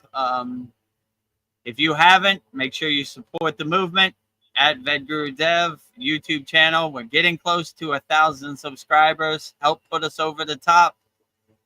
Vedagurudev YouTube channel. Also, discover the secrets of Kriya Yoga, 100% free. Go to freekriyayogamasterclass.com, join our group, and be around over 560 like-minded Kriya yogis and yoginis from all around the world. If you want to see all of our members, click on the map tab and you'll see location pins from all of our members. And if you like the value and you like the Kriyas I gave you in the free Kriya Yoga School and the classes I gave you in the free Kriya Yoga School, and you want to go to the advanced Kriyas, join me, Veronica, Darren, Mariana, Paul in our Kriya Yoga Masterclass. Go to kriyayogamasterclass.com. Master the Supreme Science of Kriya Yoga. Hundreds of classes in there. Yagnas every new moon and full moon per month. 2 live streams per week. So a lot of value in there. And Vedagurudev will personally guide you on the path to Kriya Yoga. You can book a personal call. We have a weekly private call, inner circle soul coaching call. I think it's Wednesday at 11 a.m. Eastern Standard Time. Or you could just, if you want to get on a call with me, go to kriyayogamasterclass.com. Click on the button that says book a call. And a calendar will come up. Pick your date and time, and I'll answer the questions wholeheartedly as best as I can to help you on the path. So, that's about it. I can't think of anything else. And if you want to learn advanced techniques of samadhi, join before Saturday, our Kriya Yoga Masterclass. It'd be well worth $50 a month. Best $50 you will not learn that from any other Kriya Yoga school. They would definitely gatekeep that in my intuition experience to the end, right? Yes. So you'll end up spending thousands of dollars before you actually get the samadhi techniques. They hold those for the end. It's the grand finale of all initiations in Kriya Yoga. That's the samadhi. Yes, if you want to learn the Kriya Yoga secrets, come join our school. Vedagurudev Jai gives Baba. wholeheartedly. I'm an open book. Give Yes. wholeheartedly. No gatekeeping. No no how can I say holding back. We give all the kriyas wholeheartedly. So if you commit to me, I commit to you, right? So and if you feel you need a guru on the spiritual path, I will be your guru. You know, give me the chance. Give me 30 to 90 days to help you see results, and if not, you can cancel. But we have a pretty good track record at our Kriya Yoga School. Well, before we go, Darren Carter says thanks. Thank you, Darren Carter. Sandy says, thank you, beautiful souls. Thank you. Thank you, Sandy, for joining our August 10th Vedagurudev Soul Talks live from the Thailand beach. So I guess we'll wrap it up. Yeah. We'll close how we always close with Babaji's Mula Mantra. Babaji's Mula Mantra, his direct phone number is Om Kriya Babaji Nama Om. If you ever need to call Babaji or you need mantra, diksha, always use this mantra and call Babaji's direct phone number for help. And Veronica will say it so beautifully right now. Om Kriya Babaji Nama Om.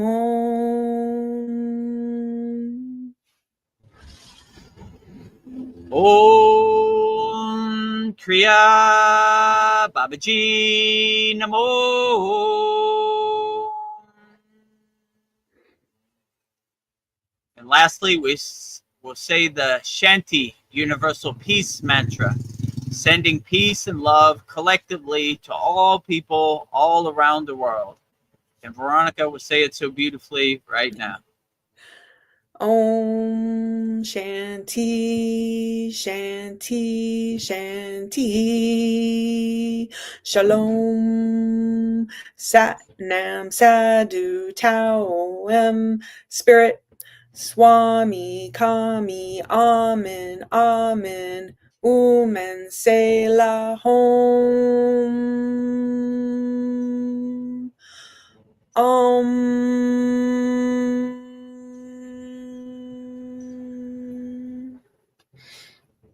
Om Shanti, Shanti, Shanti, Shalom.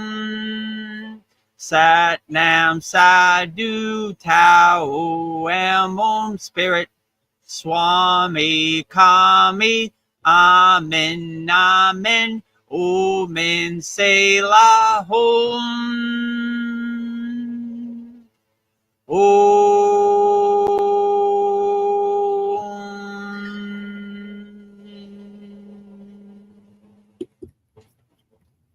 Are you feeling spiritually lost? Like you've tried everything? YouTube videos, online courses, even meditation apps, but still something is missing? Wondering, is this all there is? The world is loud and chaotic, and your soul is overwhelmed, craving inner peace, but you can't find your way back to yourself. This is exactly why I created the Kriya Yoga Masterclass and my proven soul coaching system to help people just like you.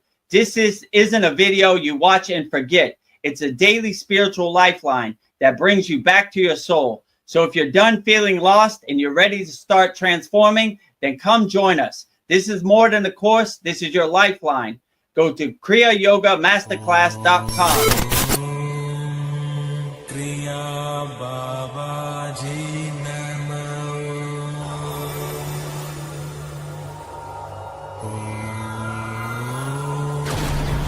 Kriya Babaji Namo.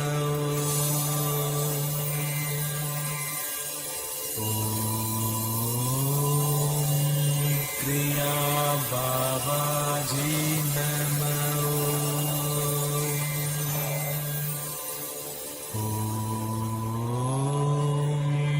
Kriya Baba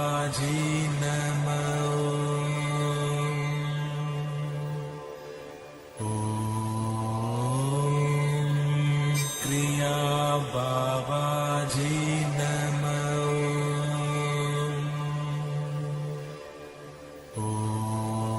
Om Kriya Babaji Nama